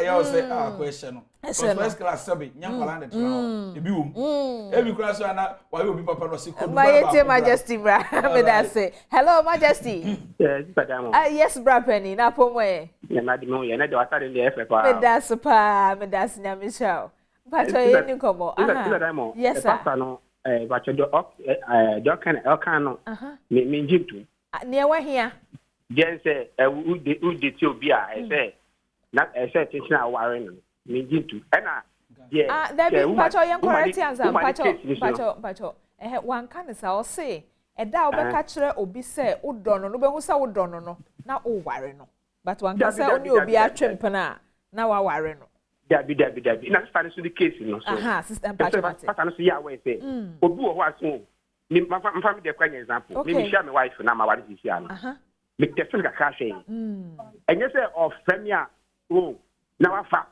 I thought to me at least with me shed back on the temper. What I say? You know, hello. Some be as now tema. O from me fa, no bonko manager say me do. Dabi. I thought at least with me 1 week, 2 weeks be now share the temperament. In case of it will be bad, how about react? What I say? And a woman no. Mama fatalen ka say be man no. Dabi, e be man penny pa. But this person share the type of woman oh yeah. What I say in case of emergency be. Majesty. Majesty, yeah, that's the FNC and Majesty. Oh, maybe a book more Brammy who they make home. What am I look because yeah, Majesty so maybe.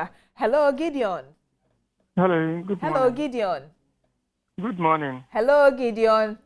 Yeah, good morning. Good morning, Gideon. Pacho to say. Nyamia tumo. Yeda nyamia se Gideon eni nkomo e.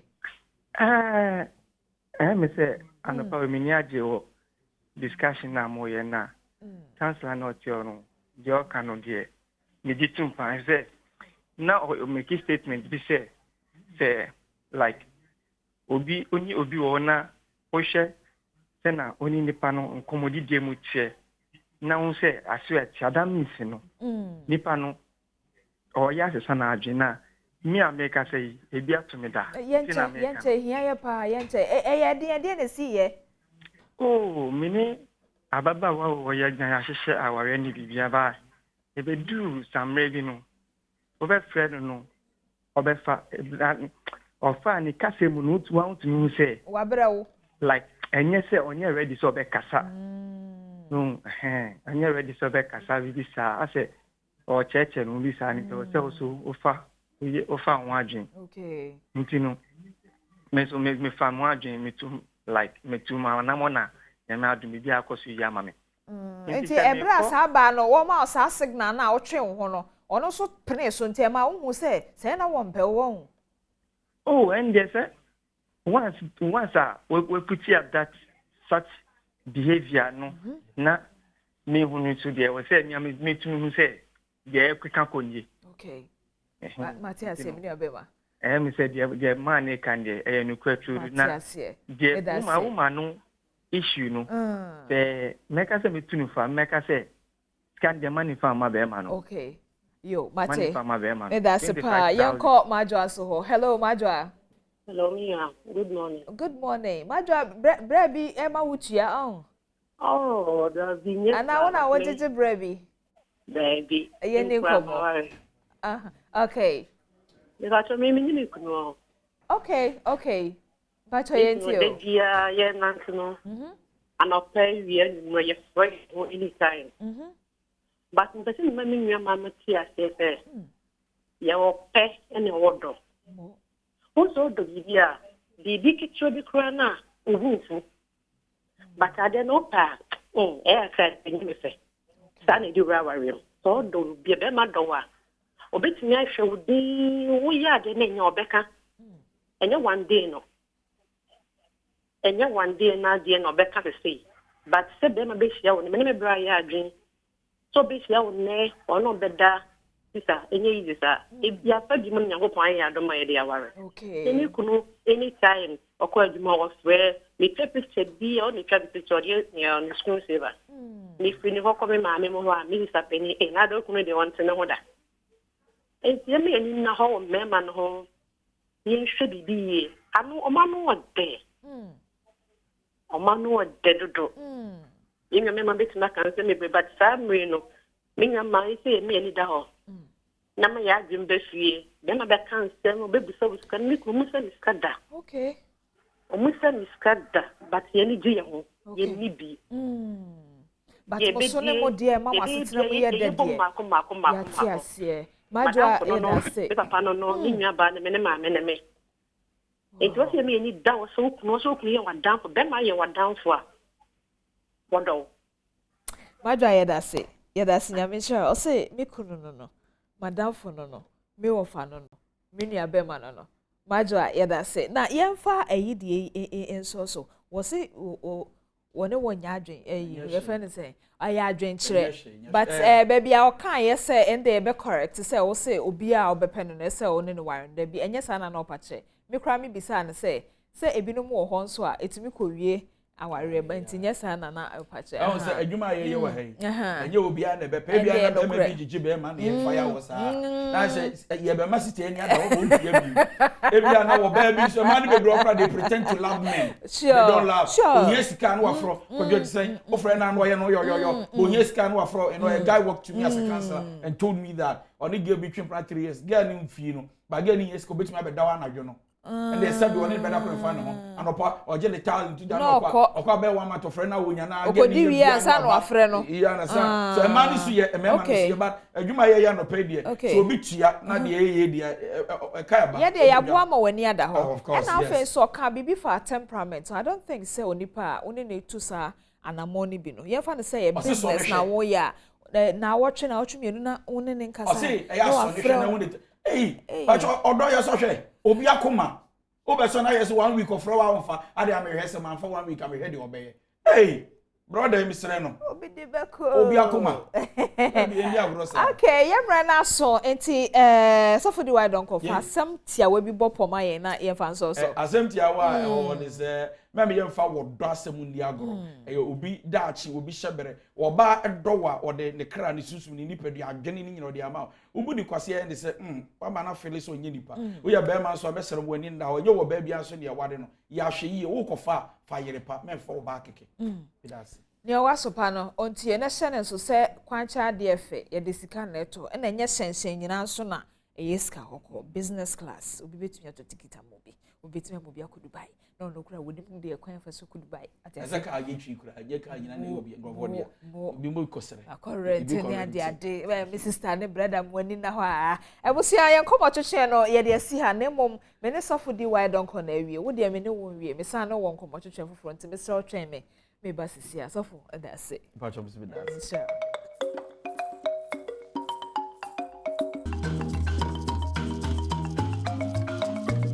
bio na we de yapomude monsem na yehwe de ebeboa ma wo fie ne wani beda ho wa abrabom no sofo di why don call etumi atwe adwen asiso nti ifi na komigide se wo ye homework afa ye homework ye no so ebewie pay ya ne nyina akowie yapomude ho nsem so nti eno so ho nkomo twetwe na edru so na Ebenezer Ajiman ono na wo CEO da Ebenage Herbal Production and Consult ano na da romantina say madra dollar no we jai de bank no so ye akonhoma foforo a bosumi bi ese madra wodi fi baby di brani nue wa kwatia makua so ho na ode kwhwe na pomuden say Hepa Plus ada romanti madra ho na atonu na no ho afọ kra na etu agusu yi a won di ho adanse na wo eben wo wo de efedi agro na di udokono kwa so ho na ne kra de nyame adom eben ba ye a wo sade de de bi obodi no awonfo wani hu no wodi aba eno so be kwatia o malaria no ehonsem eben pa cha mache ya mini aba ye de nyame ase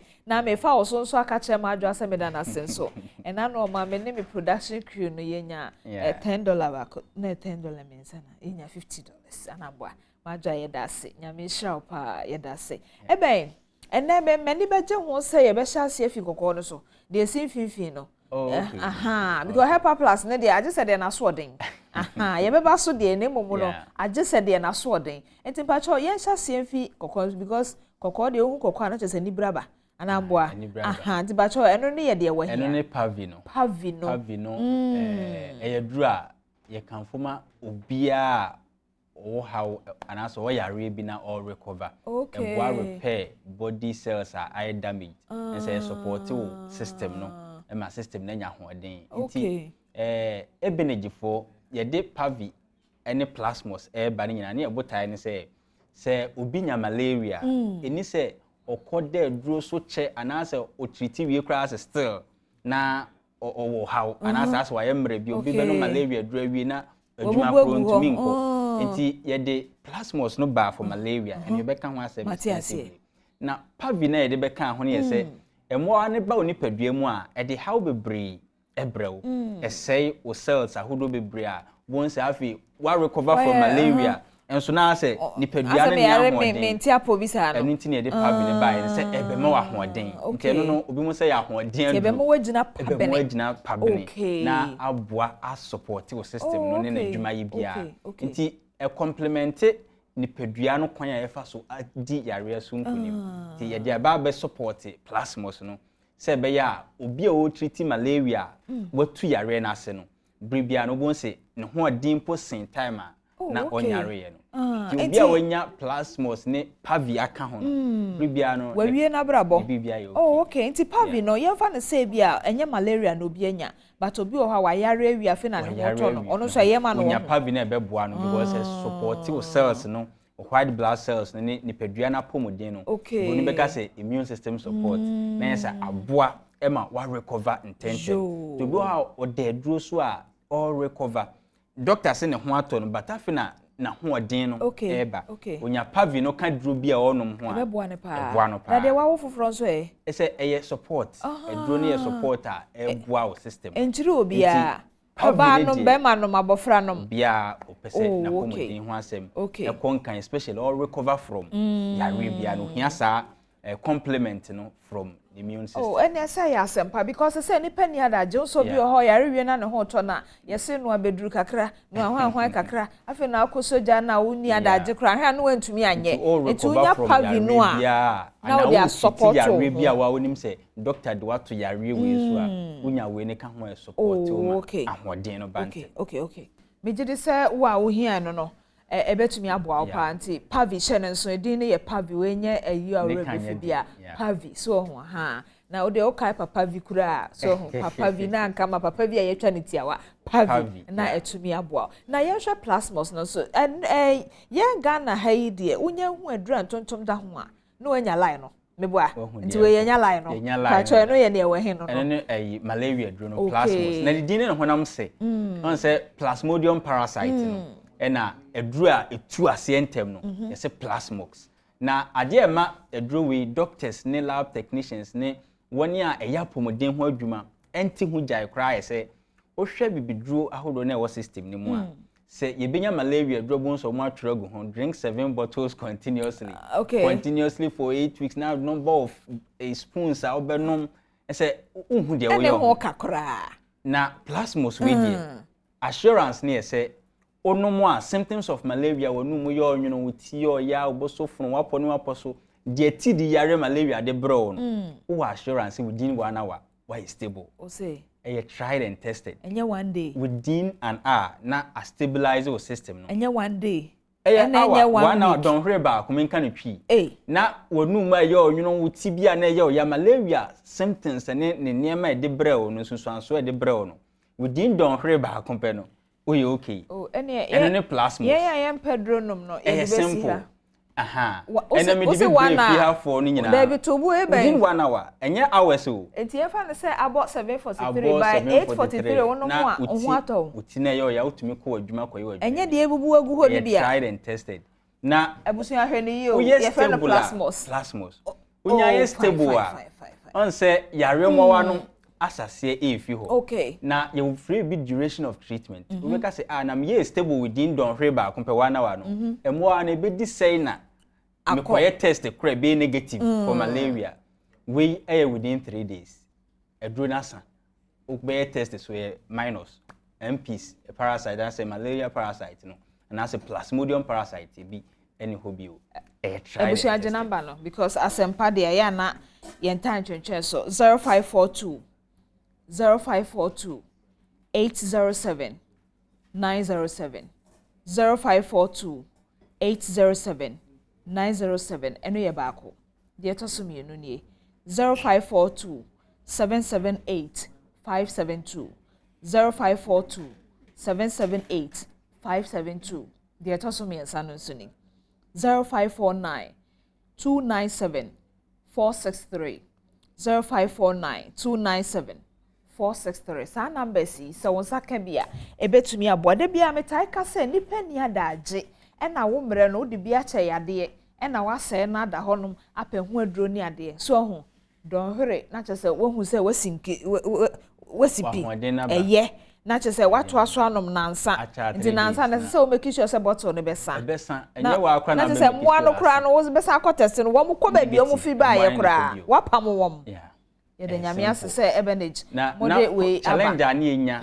especially with plasmos no kumase woni wo central market ne edumma no say doc wadro ne de ebu ha me toba konkra me ne me ma ne nyina yetumi no mfi say on say almost stable for symptoms no mu dwen say edma mesrew say onom na utia na eyo ya ho na eyo mre no agya why is stable but to aso okay said the abbe fufu and say orthodox product no on some problem ba come survive drug resistance yem pese be bidro so e be to sa line okay and nti why is stable no to aso na moa no emfi ho nyame ya dum a yenya ebibidru a etu malaria symptom na e ma ho san so ye dentem ye de pavicura ka ho ama na ye 10 cities when so ye 10 cities ye ndro ne de if I say Ghana ni bia tumi to bi and I know say HEPA plus ye 10 ye no no 10 say malaria na ansa so ye 10 cities ni nua pavia wo boa ye no so ye 10 modern na ba e je so kra 30 cities asa mi ensa we kra no wo no fie mwasa mo ho yare nya be free oh okay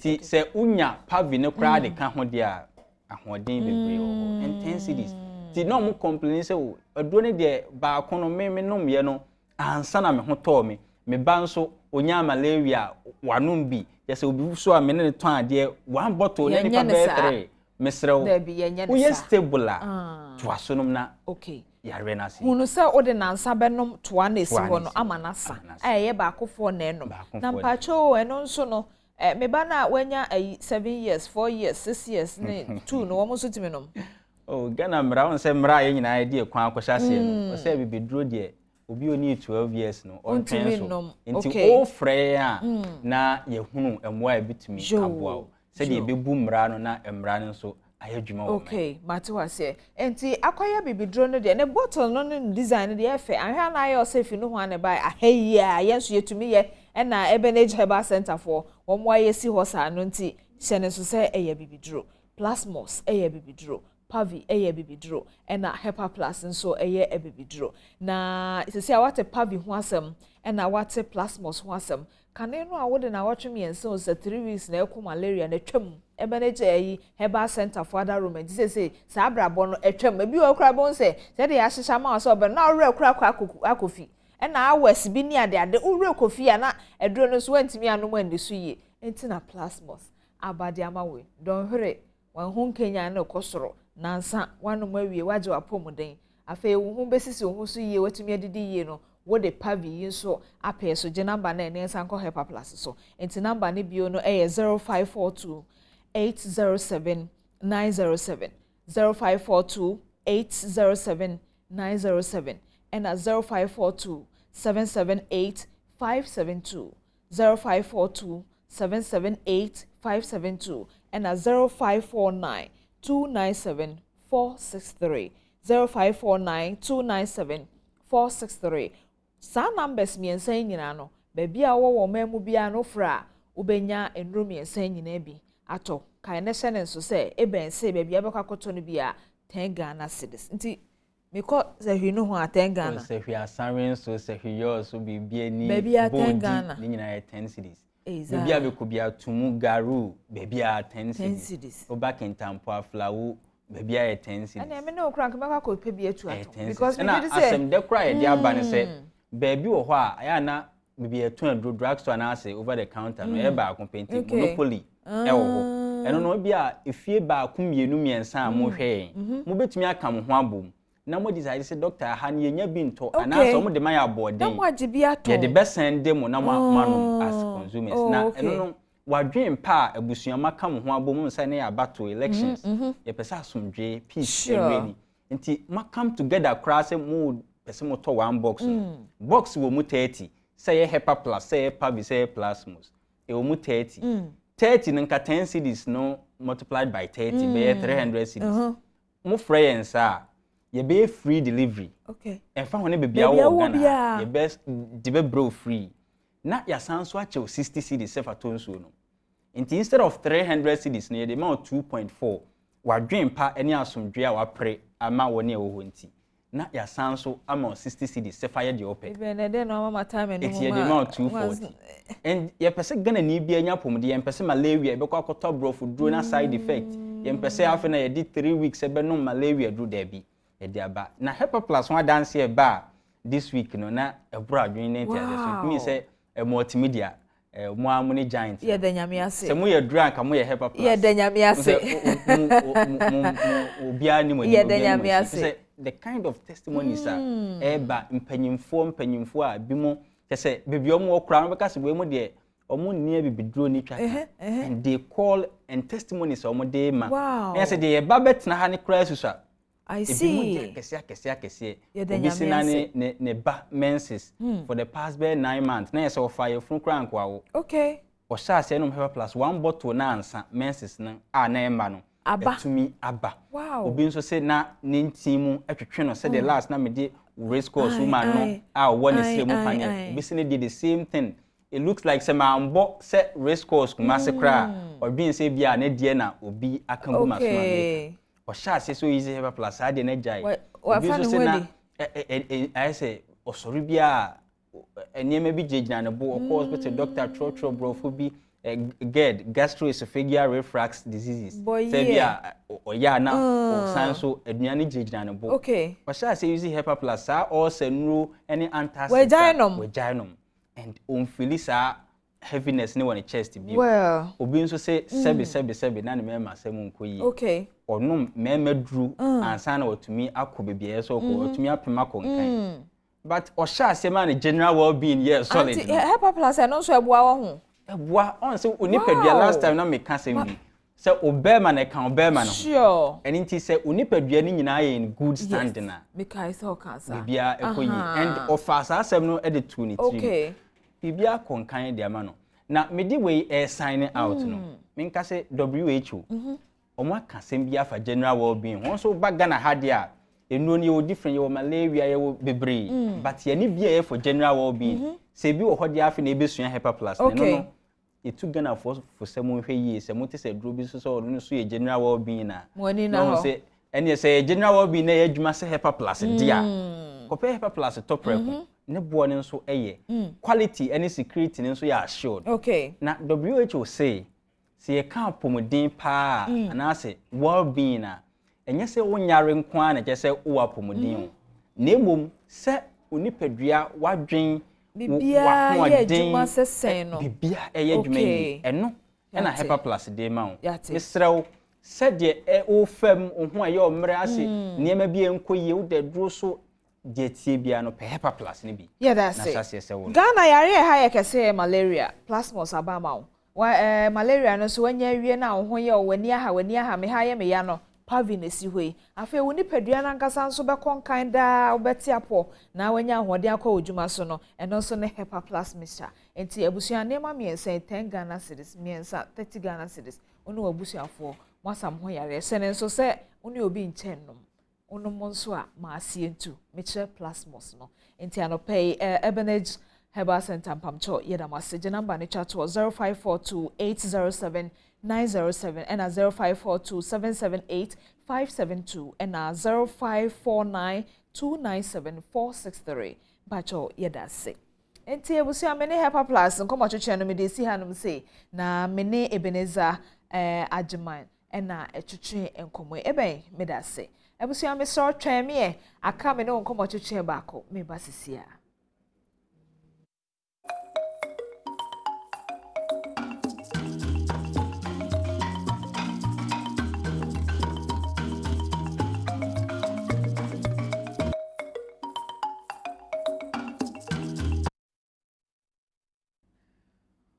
Wọ́n afa wadaje ato wọ́n ho so se wọ́n besom na de etena fie ana se kwa adwuma na wọ́n akasa behwe akire de ama no wọ́n na asa abai hefo asem na meke abapamo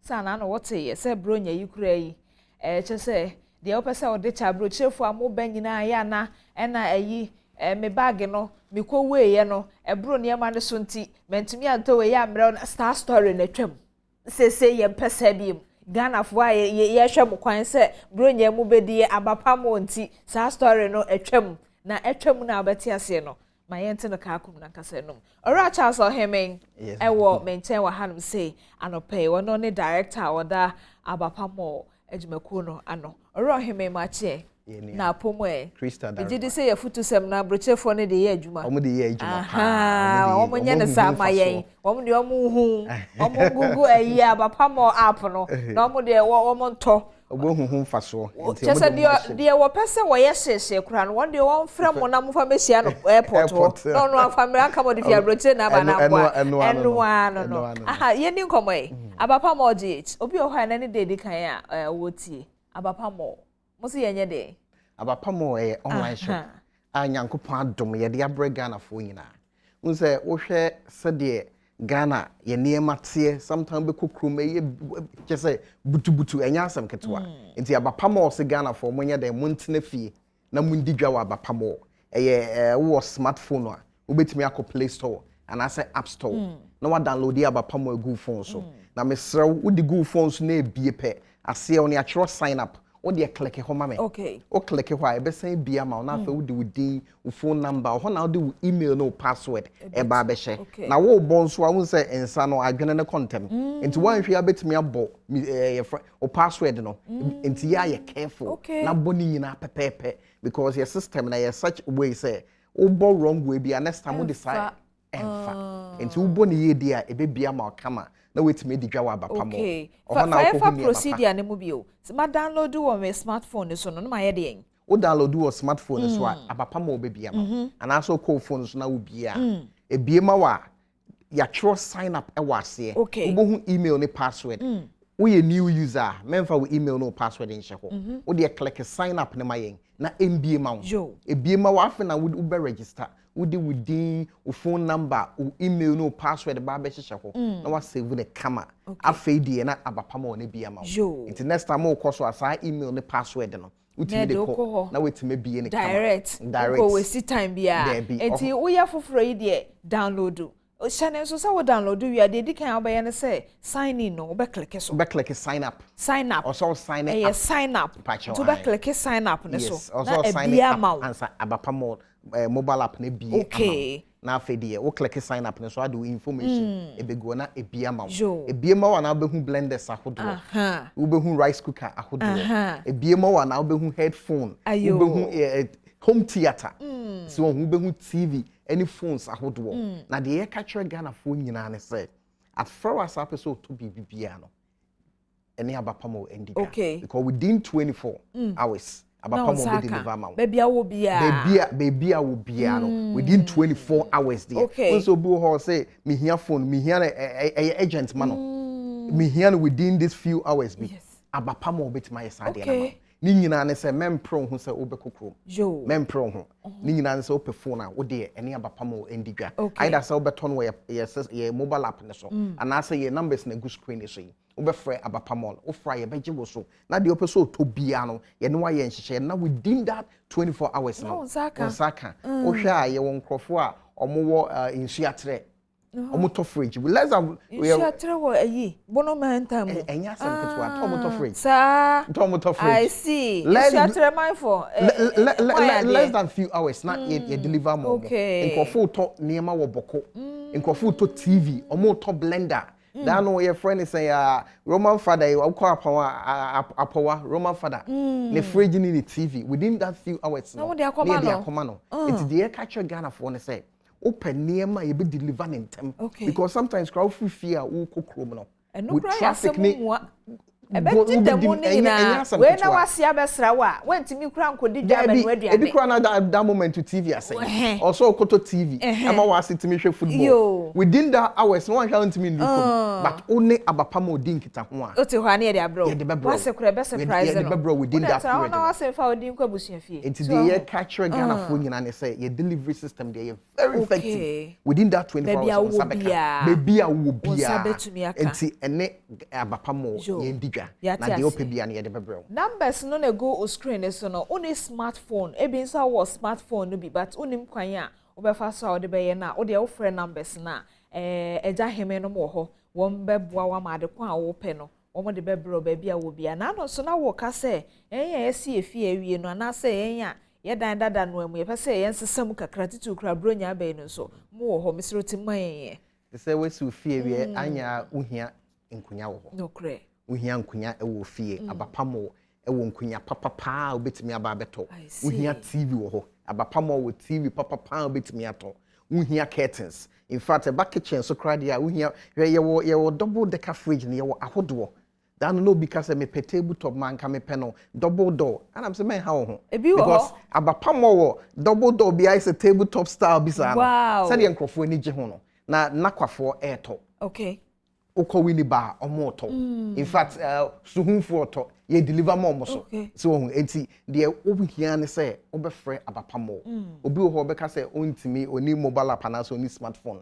men ha wo ho abapamo obetimi ne wedidwa ni nyina so de offering na de wopese wotobia no na ye de abrom afei so no ye payment system ne say de bia ye sika no ye wo say obetimi tua no bosome ba ko mienu anase miensa ni nyina ne say wani abre say opese woto ade abapamo within this Christmas ye nhyehyeye a ommo mpeso mbetu niema wa abapamo no ye was special package mom special price package and I say ne buo no ye de abafoma mommo mpeso mbetu niema obi wo ho a obehwe na owo otiom oton TV onhu bebi a onfa no abapamo la base brabetu TV no ewa abapamo ye was special package wo abenya no fofofofofo now so wetimi akoton enya ho mfa so abapamo ye dwene Ghana fo nti ye pese the only abapamo be bia na eso ba mfa so ma enti wo beto niema fofofo abapamo na ukoton a definitely benya ho mfa so wo hwe fufuo machine ya ebi akrom omo ton no 400 omo ton no 380 abapamo ye se ye ton ye de 320 sa na wo hwe fufuo machine ya bokofuo tobi o half a sinifuo tobi in fact Ghana baby biara awoshifo omo so tobi enti ye say baby a obi an brabe tu fufu machine e wa papa mo ye de ne bo ne de ye de aba from cross say wutu a o ton like retail price at 320 but wutu a ye ne obedi nkita ne ye de aba from krama say de be ya so betimi aton enya mfaso wo so okay eti asempana na ya ka cho no anano eja heme ka cho say TV no nko na eja ne wu kitchen ho ne blender ne ne ma anopen so what say o say o mu de ngonya so abeka ho so when say edan ni boy set you mpa jompa so kan ho mpa ye wo mpa wo ho ye wo wardrobe wo ho ayo in fact ye wo ceiling fan wall fan wo ho it de wo pe bia na bapa mo de gisa nipa ni nromo ne ne ento ayo but apart from that de wo pe bia no ene abapa mo endidwa on sabeka okay enti safa number ne bi obatima me akra so me bobo ma o de bia me catch us say omo numbers no ubo 0 na 5 no esaso no eno so ye 5 enti eye 0555 what I say 0555 na fe o de 7193 atwaso 05555 7193 and na 0591 214 135 0591 214 935 na che say won so watumi afra wom na won sa aka wom ne payi a wom eton yi bi mira ye so so mpacha obon poma ye o hwe se de mti he ya me hu se enkrofo frefre okay omo to niema from aflawo omo to niema from takwa dwabo so in fact omo to niema from offense o hwe Ghana fo omo di omo ho ahya abapamo no enya asam keto anti be bia wotibia no de abapamo e ka kyew ne se ye niema de ye deliver within 24 hours yo it is the opebia no ene ye ndidwa eto de bia na pesa ote wanim e wodofo bi anim bo abapamo of amane me no nkomo twetwe no me de sia no pen so nyame hira so no me ache omre no bi e ha na me ne wosi wo afisem komo twetwe so wo bedwam dwumade so man hene kwabena sante ne abedwafo etna se no de empense mo ato house so me de ma me kira diamond sister Sandy say from Lady D ono de aya o de your so what I say me mo ache e da say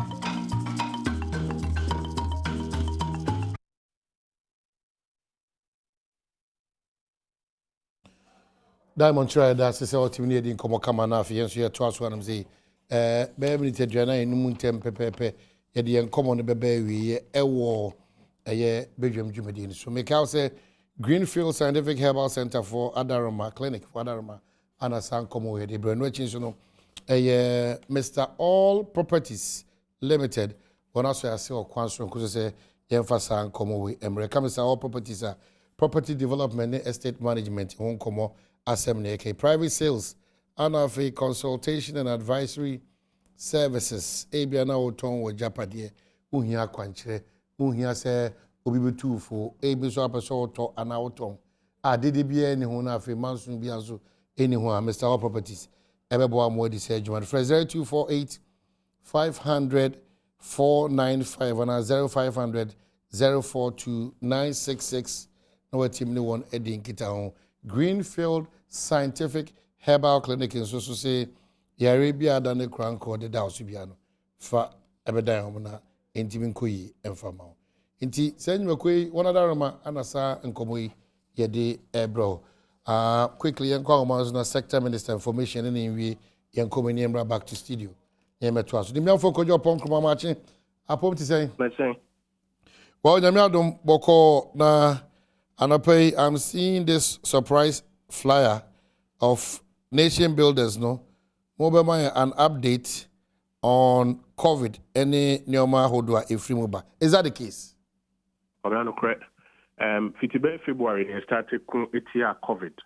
A course through a buffer kakra. Na abayin susun after cabinet retreat, I call it say. Emra so say e was so my money na ye bi mu kakra na ye di ho nkomo bi kakra ni ayaya akoyie no e was say to me ehu ni ehu se na ye beto aso ni ayaya enyi yi na sebe ye bedane course kakra no e was say you to me ema obi aso wansa na ehu kuntabu eno so was say to me fiaste e di ho nkomo nti na no pe no ndu no aban penin for at the College of Arts and Sciences Academy of Arts and Sciences. The fourth nation building update. Now, the COVID response program. No, uncommon. Meaning, say, momo fidi ni fidi ahodwake. Obi ama Ghana for eti no bi was in Bisebia Central Force no ade ho no. Wa ma nyina so ate na ya mana no ye. Okay, so san common no be gina say COVID by anamo aban tutu sika akomu de onde di ye adwuma. Any contabu ni dia eda ni ma ye beka won semana sa pepepe titru and there was a ye kan ho no kre ni ayaya ye yeah, challenges are was still, risks are was still. So now see to me, under the umbrella of transparency, Yama Ubia Asote.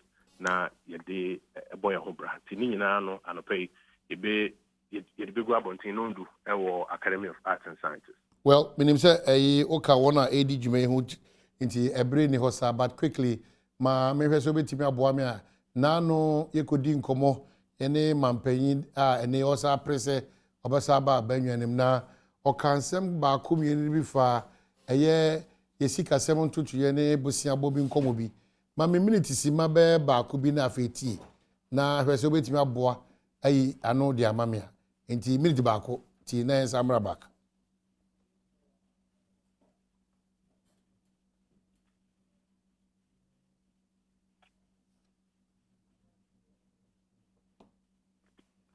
Well, I'm saying, Edin said, "Betimi amawati but as I'm not okay. Minute back. The question of legacy is important, and it links into this whole argument about borrowing, because at the end of the day, one thing it takes center stage in the 2016 campaign was Mubo Bosia Bebre. Nana Bosiano, and that script now is coming back and it's playing out now. I recall, so what can I say, under you, who are they, 54 billion? 56 billion, sorry, to the national debt stock. And through that, no trend your man, what the year. I remember Baumia, Vice President Baumia lectures, Neba, say, of our signature projects in Yunano Kabumua, they all amounted to some 7 billion. In Yobusa, say, out of 54 billion, they are carrying in Sikano echoing, and you are asking them the same question now. Why? I didn't hear. Because it's important. It's important. The public debt was 122 billion. That is from whatever time it was. 122 billion. Yeah. Today, the public debt is 257 billion. And he should ask himself the same question. What is there to show for it? If it be in my time, and I don't believe in his analysis of what the total project profile was. I don't believe in his analysis. But if it be in my time, let's assume that, yes, that is how much we spent. But this is how much debt we added. In this time, what can he show for what he spent? Does he have a single hospital? In 4 years, he hasn't built a hospital. He hasn't built any secondary school. Today, they are struggling to finish a few secondary schools. We are building 200 of them. They haven't built, I mean, which major road have they done? Which highway have they done? We did the asphalting of Wipe to Tamale. It was failing. Yeah. We did that for $54 million. There are several other projects we did. Kwame Nkrumah Interchange, all of them. At least we can stand and hit our chest and show things that we delivered with the debt. Now 140 billion. You media people, ask him, what do they have to show in terms of social and economic infrastructure? But would the answer you gave in 2016 not suffice? Say, Sir, Ghana for Pesu Muhua, Yanko Parliament, all these loans pass through Parliament. About it, project or you give that let answer. them show the projects. Let them show the projects. They should go and say, we passed these loans in Parliament, we built this and that and that and that. There's nothing. There's nothing to show. Pokwasi Interchange, that debt was accounted for in my time because that's when we signed the agreement with the African Development Bank. You know. But is it not when you draw down the debt? No. Once you approve it in Parliament, it is added to your debt stock. Okay, even before the drawdown? Before the drawdown. As soon as you approve any project in Parliament, it's added to your debt stock. That's the new IMF accounting method. Okay. And just find out, you know, that's why we should sit together. And Kanana Panea, I'll just sit with him and we'll all bring our papers and we'll just talk to the Ghanaian people and show what we did with 56 billion. And then he too can show what he's done with 140 billion. Excellency, debate, still up. Debate, Oh, Maka, my name's Oma. Yes, the man said, we'll go for but this. The point I'm making is, you see, the point is, why has the debt ballooned so much? That much. You have a finance minister who is a cousin to the president, whose interest is in raising bonds, and his own bank, Data Bank, is the broker for these bonds. There's a conflict of interest. There's a desire to borrow more because the more he borrows, Data Bank makes money. You understand? We've gone on the bond market for $9 billion. $9 billion within these 4 years. You know, so the point is, we took $6 billion, but you can see what the $6 billion has done in our economy. And you will raise a conflict of interest issues against the finance minister. There's conflict of interest. That means that it's something you would love to pursue. So, because conflict of interest. I will not pursue. The law will take its course. The law will look at everything. I mean, Well, Minister, how many so? I say, Kobedi kai, Ira Mahama can't send you a need you or your company that meet me in Cataway Chatro, but I need you money no credit. Ira Mahama say, the Parliament approve loan. Now won't draw down cry the count debt stock no. So me you interview here, me say, Obi voice na me say, so Obi say, you draw down cry the count debt stock no. What is I? And I'm a boy. Sanity. Abna enya no kweba mesrew and nkomo na yedi ne opera beka bi ne eko nkomo na yedi ne mesrew frɛ economist mpanimfoɔ any public financial management public accounting na bi so said the Ira Mahama eka ye no kra na enya no kweba ko da say parliament approve loan na say loan no ye draw down ye de kan ye debt stock ho aba enya no kweda loan no parliament approve ye no interest ye de loan na ma Parliament approve we are what conditions people what's a fulfill we may started draw down now. You $1 BR now the account debt stock. No one draw down I can count. And no tina and anonymous second answer. And now we call your debt stock. Now we change in the debt stock. Kabra yem per minutes be me no be ma ya phone ye tea for there. You can say debt stock no a change. And now you can answer and interest wa ko bo be say afofro. It's unsaid. Changing the debt stock and I can't answer. If you are a bossy, I Mahama boy, and then on my display this canoe, and about the kind of debt stock. If I back on Yem Fatomau, Tema Mpakadai Railway, Yera Mahama, and Ura Kufo, vision, or Yera Mills Mahama, my parents, or more loan agreement to my parliament approve. Parliament approve, young fan kind of debt stock. You could get 5 million and 10 million and 20 million via the bar. And on a contractor for one those or more year crime medical, yeah, they carry a debt stock. No, if you are the time I'll call boss Abisiano, 1 CD to 2, maybe $1 to 2 CD.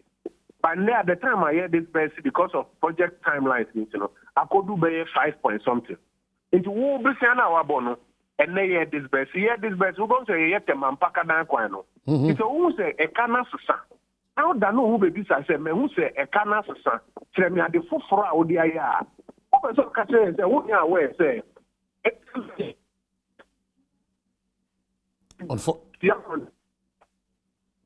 Well, unfortunately, I'm sure say, this is one conversation because they can be trying to say, his worry, big worry, is that Sikasuna Hodu Ayakoji no. What is there to show? Inti idea mezo yenim se sika bi ayaji dodo na from Rashibi Dwem am ye hu de ye de ye. Inti if the former president is asking this question now, well, information minister, I'm sure we'll have to find time na be bu akunta kire eye Ghana for. Ya woman de wi amode. But after your nation builders issue no, we'll come back. Bernard Akwaba. It's saying bibia e kama. Bibia nam ne kwaso. Ene Esla ne birthday then akache. Eslosu. Oh, okay. Esla akufu. And na me fa kwanya so na edi kan me chiatifo. Yeah. Na madam asese won so anya bre na or tie yen so. I see. Na se na okay na Yakopon ma da krokra kan won fe ho a. Why wa dum kese pa. Okay. Enye ne nga ho de na ye nya sabit ma determine nti. Na ye beda nya me ase ama ewra Asla ekufu. Yakopon kan ho na omano nshira ne adom biara ohia wo na brabom na mama ne trinkwa emu yeden. Okay, my name minister wrap up na fe. Minister em so how many dey hwa mo kakra me. Kwabna fa cheme nti dey bi kan ne sama Ira Mahama e ka se parliament approve penny dey kan e debt stock ho. into to say all the other loan facilities are parliament approved accounted that into no cannot account for a change in our debt stock. Me pacho enye no correct. Bisa economist biara omo etra de will go public financial accountants in nara bisa om enye no correct. Eno ye one. So in fact we crowd small business. So we call bank na bank ma krata say ye be ma wo besia 10,000 cedis. Now when you 10,000 cedis now, you can't work out and can't come. Who could you 2,000 and near the account? Who could you 4,000 near the account?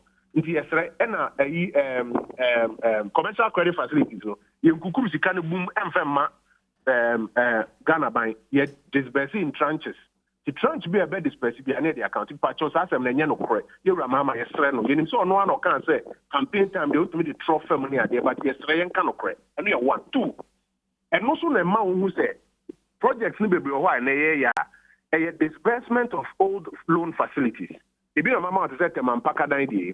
Ebi na mama to say if I pokwati interchange your kan no correct. At that time no disburse ba kokora nti amfa nka debt stock en kan debt stock. But ye buy ya restructure deal na yenya 40 interchange.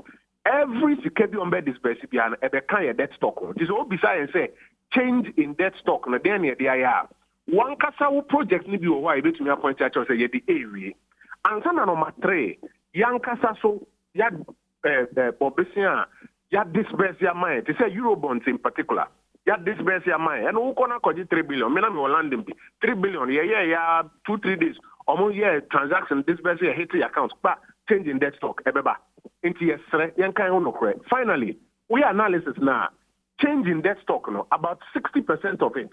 It has nothing to do with new borrowing. It has absolutely nothing to do with new borrowing. Really? Yes, I'm telling you. Now, the chat one say, now, at the year 2016, we say, sebi, enyado. Nyansen nim say, ye baby say, Bosiana boy and Dana, Udiskanaye. Now, ye pa yanko parliament, yanko kain krata. Ye yo desire, ye betrum. A then na we hunti and ne wasasa wadria ne de wuna wuli bisa ade na wo say elidim yansen nim say ye be bisa no bisa no say it's because it's important. In 2016 Yera Mahamadi Ghana man penny ne de na Ghana sikasem hun komono is not important and then abe important ana but ebia no problem, it's the principle na ina ebe follow. If in 2016 the concern was that commercial bedroom na esikasem to 3 and abusan to 3 bia commercial bedroom. Nothing has changed, but probably or stepping it further by saying that you've taken enough loans. The empower potting Anna sa the that was somebody kwa parliament, you know. Modiaye. Is that probably that is worry. Say I'm passing a pharmacy bedroom. You can see the way to see hospital. You can see the way to see school dying. You can see the way kwa kwine. They worry they say on paper it could be true. But what is there to show? But Kwabena na make sure say the analysis na need you more emphasis because so-called parliament, not parliament more approval and justice can watch it. In fact, approvals by parliament, they do not correlate directly with the change in the debt stock because approval only be at the parliament. Ministry no cry also attorney general how no objection. Now if you make sure say the conditions precedent in our fulfill na bank kone wo abroche na start a release the to contract and ebikwa no wie na demo. Enuntina sa kosa no ye bisa in 2016 say change in debt stock na aba no kire mu. Ye no me this for me my explanation eto asumo say ahenefi Owura Akufo loans omo disbursing omo timi anka nchero me na metimi acho say not less than 60% of the change in debt stock has nothing to do with new borrowing. Okay, so wrapping up with you, probably the say in it was if me too was here and say ye tiri mu posi ye koje bosia wa manone no si ensan kan bosia na na say tiri mpono kra enwie pawia untimi fam ensese eme kaka da wo say o man ni den kan ho obi anye ne saada esan say wo kwabna sante say wo bank na bank ma offer letter say ye be ma 10,000 cedis say wo de ka 10,000 cedis because me sanka esika no. Yes, and when we started drawdown, and where Mr. Wo, yeah, it can be say, or minus Casam now, say this share will be in some money per crown or Tissika summons the where you'll be away your man penida. The analysis are all the amount, and Tasumba Kokra, and will be so be out in public financial account or record say, and you know, correct. Into when a year Mahama, any dim, or say, yes, I'm Fagana Tikasam man, and it's all better bono because even the simple analysis of what goes into the debt stock, no. What you? Yeah, sure. Nation builders, we are. I'm saying, Benya Bere. Now, Chimu and us now, Chibi Simi. Now, yet you made in common. Information Minister, Koyo Pon Command, also the Botai is your minister and Abatu Janafi, Waji Bereka Krebidin Chimu Abafa, Kane Mampenyi, N.A. Francato former NDC Amanyuko, no also the Sema or the Atuja. Alexi Boam, Ewo Sunyane in Totroso of Kenya say, Nano da ana Ukudi Mame, na Wachida, Mena na Precope. Inti, me mamu yakwa ma yakwa ada. Adofo nyina mo beta yensu ye chi bra ye di minu apen Alexi Boam ne mame ne na Wachida. Ma menka also say Nyame ya adoma on the 24th of October 2020. Ewe Chan Okrom, the late Mr. Ronald Osei Barnier, 88 years, Amanyako, O Papa no, Eradin Fane Krensi, to Nyame Adma 24th October, a Chan Okrom Community Center, 12 p.m. to 6 p.m. Kahun say moon the say that COVID brentino, and the beba betra say man temper and kase ubi su debi a year in the bay, and say prem to break up him say no nsia ebebo. Mede yako kese mebusu ya titru era ne baba amase wanyako headmistress St. Mary's Anglican School Chapatre Estate. We are back. Black and blue black. I just said yene mampenyi kudin koma. We ended up all blue as if said Chelsea for and I could say Ofi North, me free East, Obi free South, CJ free West. Surprisingly, you may be share na pine. You know, share the same color. It was interesting. On one was, hey, this is so serious, isn't it? It was so nice. Anyway, quick one. Mr. Ghana Police Service Force and a Registered General Department. Small Scale Miners Association President Philip Akufu. As quickly as possible because on my way or mine here investors some I'm on mine estimate to and pon again the police service so that allegation of forged documents are Obidia misrepresenting to take a huge amount of $5 million. Registered General Department. I'm wondering the impact of digitization so be to me be detro SSR documents at that entity. It's quite serious. Again, at the presidency, and not America we could see sense. Nipa abuse the name of Nana Dankwa Akufo-Addo. And it happens in all administrations. But ye kasa about this administration. Indeed, the fact that Kufu so obedience so and Addo so obedience no, you're careful. Using it to intimidate and victimize and frustrate and forge documents. A very worrying. Indeed, the police headquarters, inspector, case the law should be no respect of anybody. Says so PC moi. Utim dineko. By a kosoko benemwa. Now on us. That's the worry. Well, most of church Yo, I want me that say na no question pass e wo ho. So eto de be na utie me nua kwadwo pon kroma. Na obi say na kwadwo na oye program host ana ewo Joy FM. Yeah. Ono ne kwadwo yo kase ya na. What has changed? Nema bebre asesa. So o take a principal position and just a woman circumstances as a sanwadwen. As I said, you na be jedi convincingly. Now what has changed? Now as some okay, but he no set a principle they calculate yen debt stock. 2016, na Dr. Baumia, then na no kafa yen debt stock. What approval loan or parliament no nga add up. Not the number bonting your campaign. O man, who you dance for? Sana Dr. Baumia. No, in lectures will be a man na. Okay, so it and then so be say. Where raise it their stock no from 120 billion but to 257 billion. Additional ordinarily meba. Obi inform so me intimi continue. If what you are saying if what you are saying may have not paid attention to that. Oh really? No, hold on. Meaning say Dr. Baumia a series of lectures na all kind minor baby I fire can free baby I dia kudu the nyina so a odi yes sa bre nkita odi no matosin kakra o enchiremu a anopei information minister dey my say osiye ma ben for kwanton koso moye wo sanche mu no ene say ye kase ye koje besia ye tiri mpon se ye koje besia ni ya hihye ho nkrata nyina wie na ye nsanka sika na untimi mfa mekaka oman ne de ho na emom wo sha ase say bosia no unyamu 1 cedi 2 cedi 3 cedi a sa bre no ana betim ne sa sika no abeka oman no eye bosia ana eka ahodo a ye de a emu peja ana se eka ho nti that's the basic common understanding ansa na won enim sikasem nkuntebu no e de abeka ho ba ko fa se sa na yura ba omia ye ne pedia o ka no pedia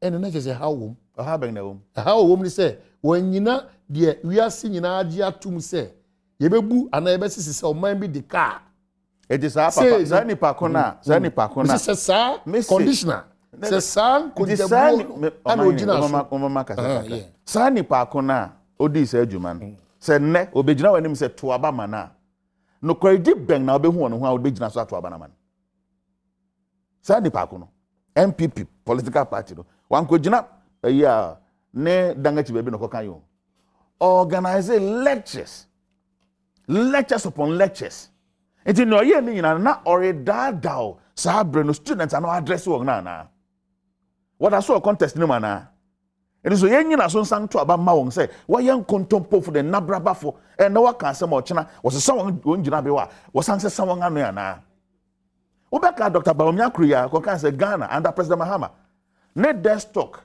36 billion ama Bank of Ghana ba bonto be dispute when nyina so da wan twena ansan da of course aka no kan nyina so sana ye pese ye reduce politics kokodu ana so what they are doing obi so hwe so ma wa e so hwe say nipa no kan no kware onyo no kwa fan father no man because what one hwe ensika so enne won asetina asesenti also ni ayeka ne nansan enye sa na wokan but this is a former president who also knows the processes and also can say all that we know Ghana no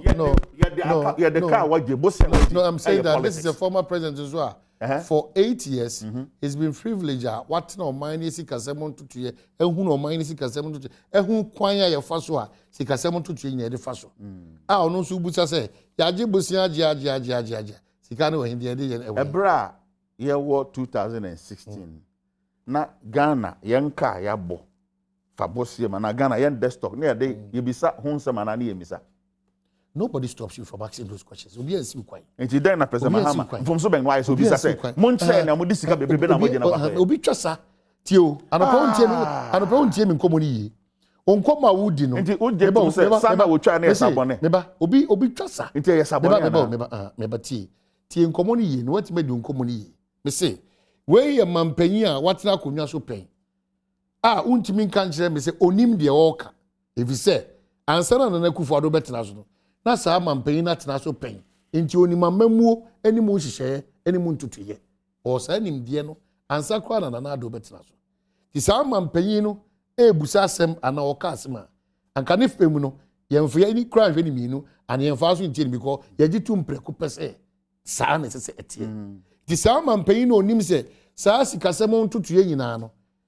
Untimi kofa sika mfiri ba bia mereko a emfa mashi bejoma. Unim botai ntia say sika buy no so ochia na a different from what ochia no a different from me achia na yemfa common to us yeko and now we te hey based on your rura kwadwo upon kroma ka kiro nti na woka na okay na so mampanyi Mahama twangansa mami wie ana so mampanyi Mahama ka asasem na onim se ne kwadwo upon kroma kan isa na nete brebi me say rura kwadwo upon kroma ba kire o say so wokoje bosia na wonye draw down scanning maya won fan kan wo desktop but the fact is that mama was simple thing apart from maybe saw asem ni o man pay Mahama kan wo jetom ana wa nya ntom sabe na mo na ko digo wona wona ko digo mo wo jetom okay wo jetom a legitimate question say sika dodo na amagine what is there to show ibusa fa na information is that be one asem no be kan o yi wa no o kire wo na wo diska na ye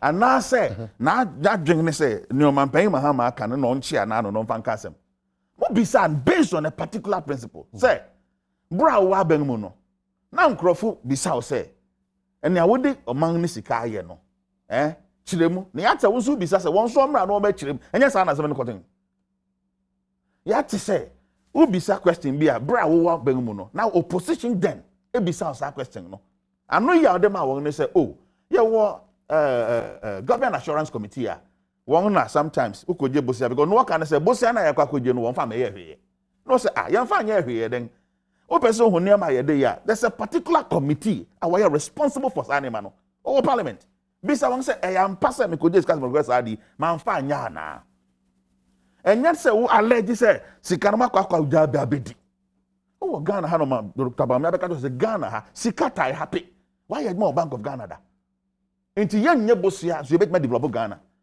eno na ekoso nei ade na mo pesa mo bo show mu na mo bisa won questions say wo bisa won I want responsibility say so watch there what this can call. Well, I'm just me pesa be one said because reports na me get that just say that was not the basis for the calculation of what Badwam used in measuring your debt stock. Tibia also can bosia him no there is pam no preacher debt stock no. So what is the no but just sana there but baby a free balance intimis meaning to measure to fan because of Ghana ha obeka say Dr. Badwam anya kon fa so ye ni enne kwadwo person chire mu say kon an fa so kra na ye debt stock ne kosoro no enye di nyina na ye bosia wa kwakoje e ya mpa so what you say e bia kwakoje $5 bosia sabe na $1 e ye 1 cedi unti a ye na $1 kodu 2 cedis a so what you say e about 100% increment into betimi de akoka ho but Dr. Badwam anka sa asem no because one kan woni den sabe enye no mu ka se enye ugware na no to nyom na no ka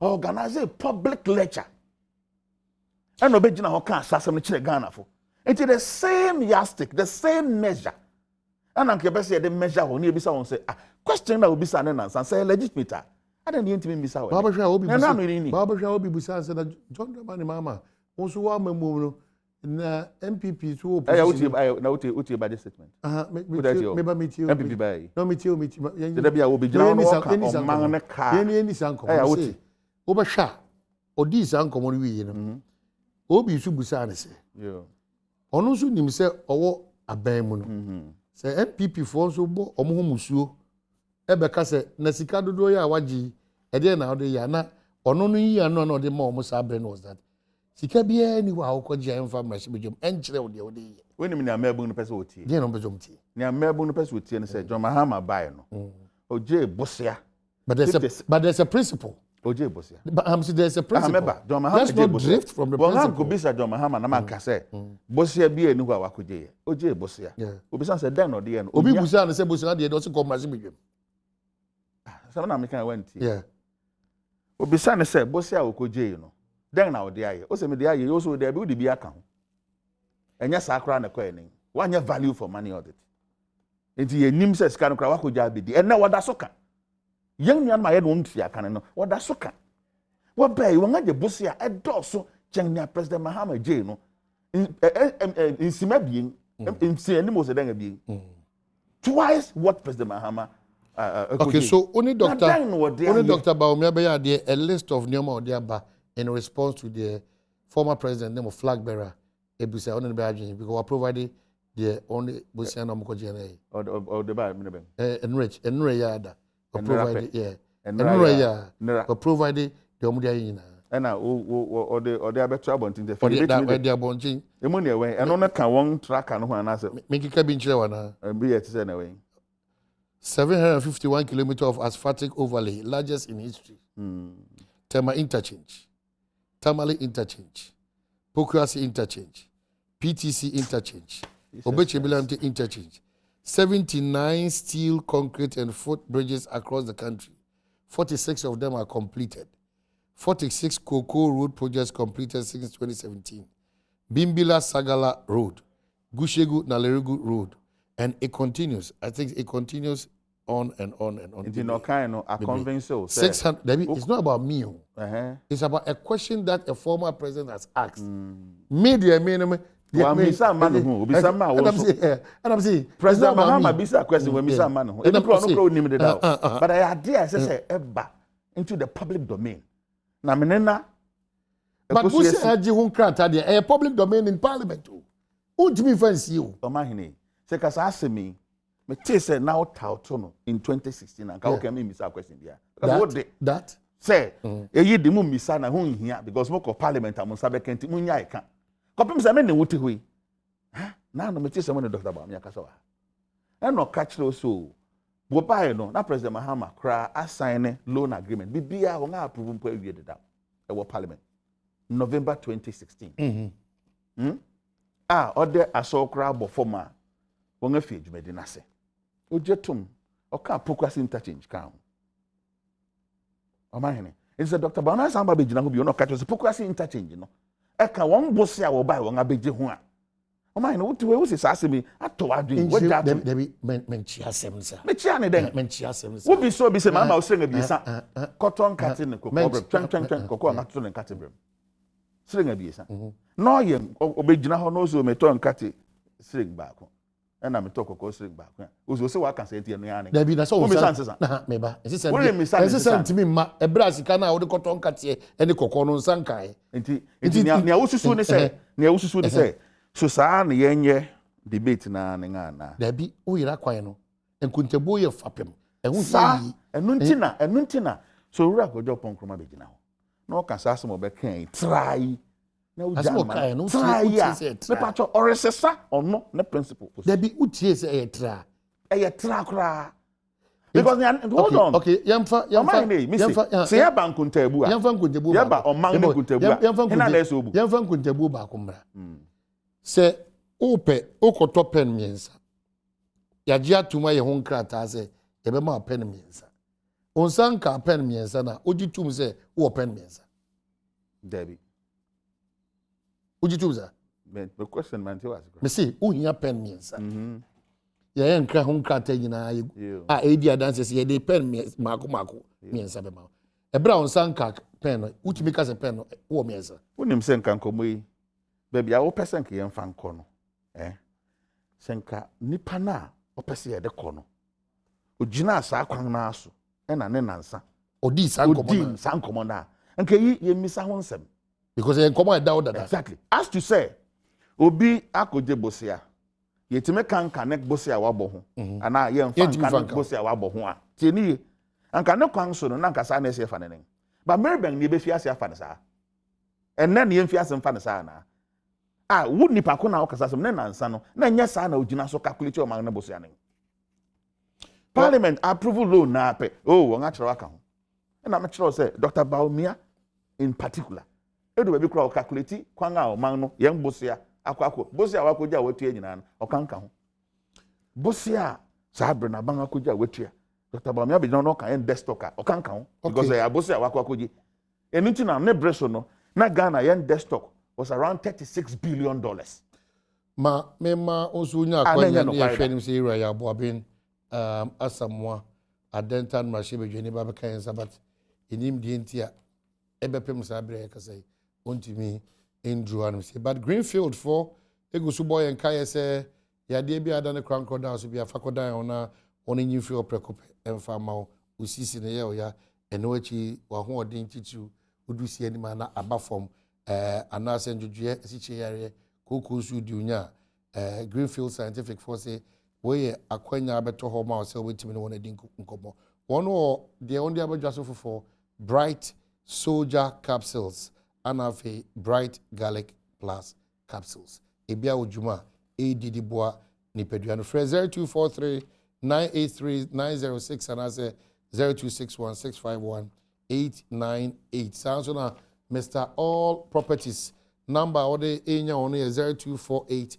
500 495 and 0500 042 966. Mr. All Properties the only say wo japade bia pese oton ope bi nso ato ebia quietly umbesi ni pakra be wo se sanko bi se fu japade ho na ekoso uhia futu uhia kwanche Mr. All Properties be boss ha ekwan so 0248 500 495 and 0500 042 966 na watimi ni won edi eye inkitown e be fa for be mi nsa na afi mama mi ni PC arapap edi amai 0302 211-701 equity 4 0302 211-701 equity 4. Again, Mr. take this opportunity and caution na Mr. advice say uni bia bunya kwanya ujina Ghana name how scare investors as a bull investors. And then some of you so amunya kwanya kakra from mampenyiwa. No ni ni ayonko febiano. Some by virtue of a din and a picture. Na mo dey bu nipa no. As we are very careful. Because enyadia Ghana ebeti asese nipa bi be koso dit Ghana din akoshe ditching when we are all stakeholders in this country called Ghana. Asha vina pom ti say. Asha vina pom ti say. Nyamina do amani ko branzante. Yetio. Amani mamfa kwenye sina memo abaso na minchi atonko. Na minchi Benadim PCA ni incoming president John Dramani Mama. Eno ana minyu ane kwa mahene. Na emi ya nwa wanye me ayi se MP before ko mu project ana mo di poku asi charge account. Abra mu ni se president Mama odi asoko bo bra oba be free. Eji sika nyina to ndo mahene wa akra ncheche mu ana ucheche mu no. Na minchi ase oso obi akwa ko top pen. Na pen no watwia ho ka bibia wi ni nyamfa ma na. Ade a watwia ho ka de se ye wo dia o mahene. Nti o mahene mesrem MP before se sasika na o maji o mutu fa nye project papa okromu a. Eno asamo ni president Mama si ye motu nsem odwudwa mu. Ena na nke eturo cheje nyama kufado so ombra debate so waye project waye mputu juma. Die ntina ma wo dwane. Ndi so Mama de me ka. Oh. Sorry. Very unfortunate. Nana Kwame ati saying. Nyame adom o mahene bibi aboko na so e. Nyame adom nana. Metia me boss o ti studio nyame nhira na onya ne kese wakasa yipa na katra me kana se JM de debate ni de se dela na na do ba ne be debate because you say omumienu na anya omo 4 times so ati obi akọ 4 years na do no ni bibi o de ba ba kire for 4 years na waba no wo hwe besia papa ya je more than 140 million na wo nya bibi an fancy so JM 54 na oje no na tiri yenim Circle Dubai yenim Kasho interchange yenim Okwa Central Region at Polyclinic. Okay, so yeah, that's the for Lukman in we come on afi better than wrap up my Lukman match up say half Kenya is saying. Mimi half ni ba boko boni bia sunsi. Good. Na nwanwa ese mamu Ghana man pagiri wobuo. Na onabo benedani please ya mamu no nkasa eye ne febrofo. Inti nyanwa ese otiski ni ho okeka nyina no tese mamu no masahwe enkane asanteleji kumase enfie duane yechi okokomfo anoche a munkora mkonkore edan ejesi ho enfie duane echi Ewu majonis wona mede sa report ndi munkora mkonkore de ho no maye na wo aban mu na obi kasi na bibia ba we ba onye bibia ani mpiesie amamu ne ye de febro so to kenya no better wrap up for us. Yeah, Omahene. Well, Anuntina na Omabeng Mahama Kansibia na mene ya adwen papa say. I say senior na media sabe na we very critical about Abanga and Owoso no because at least we are still critical. We are still critical of this government. No, as compared to 2016. That comparison meaning baby as that comparison. Because one say ankania odu sika 2017 national 7 on our friend in Kuntebu. Yeah. So that is now friend in Kuntebu so monkoko bisa nia obetena 2013 to 2016 and so no so Kuntebu to them. Obu ne Kuntai. Na wo kire say me wo kwa amefa so me bu Kuntai a ebeye fe achen Don Mahama. Yes, a brana beye my enye. Wa ba no wantimi anya. Bu Kuntai kire manfo. Wo so won ko bisa President Mahama say ono so na abreso den no ye.